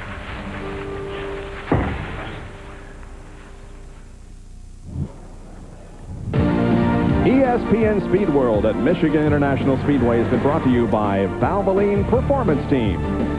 By Kellogg's. Kellogg's Corn Flakes is proud to sponsor NASCAR champion Terry Labonte. And by Wendy's. After 25 years, quality is still our recipe. Here's Dr. Jerry Punch. Jeff Bodine, you had the kind of day a race driver dreams about. Domination. Congratulations. Felt like Pocono, but hi, Kathy. I love you. I really do. Matt and Barry, you too. And I want to say hi to all the wives of this race team. On the pace lab, they all said, say hi to this guy, say hi to this wife. Hi, wife.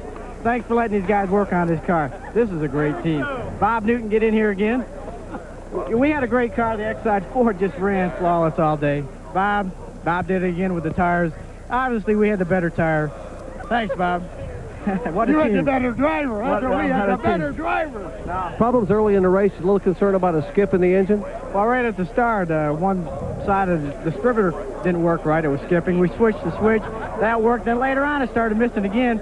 Flicked some more switches and ran just perfect after that. Jeff Bodine gets win number 2 in 1994 in dominating fashion here at Michigan International Speedway. Bob? Congratulations to Jeff and all the team. And as we take a look now at the full field rundown from the GM Goodwrench 400 here at Michigan International Speedway, we will bring to an end a very emotional weekend here at this facility. And of course, we again say that Ernie Irvan remains in critical condition, but we will be thinking of him and praying for him this coming week.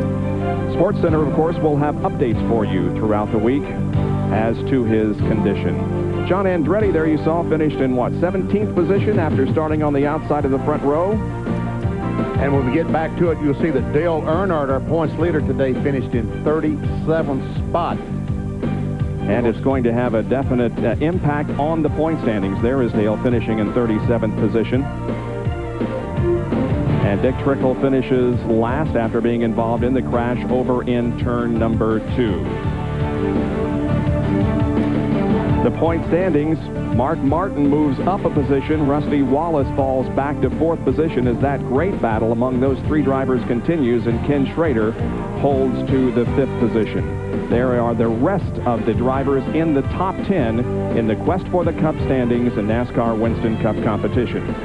Don't forget, we will be at Bristol International Raceway next Saturday night for the Bristol NASCAR Winston Cup race. And don't forget IndyCar racing tonight at 9 o'clock Eastern Time from New Hampshire International Speedway. My thanks to Ned Jarrett, Benny Parsons, John Kernan, and Dr. Jerry Punch.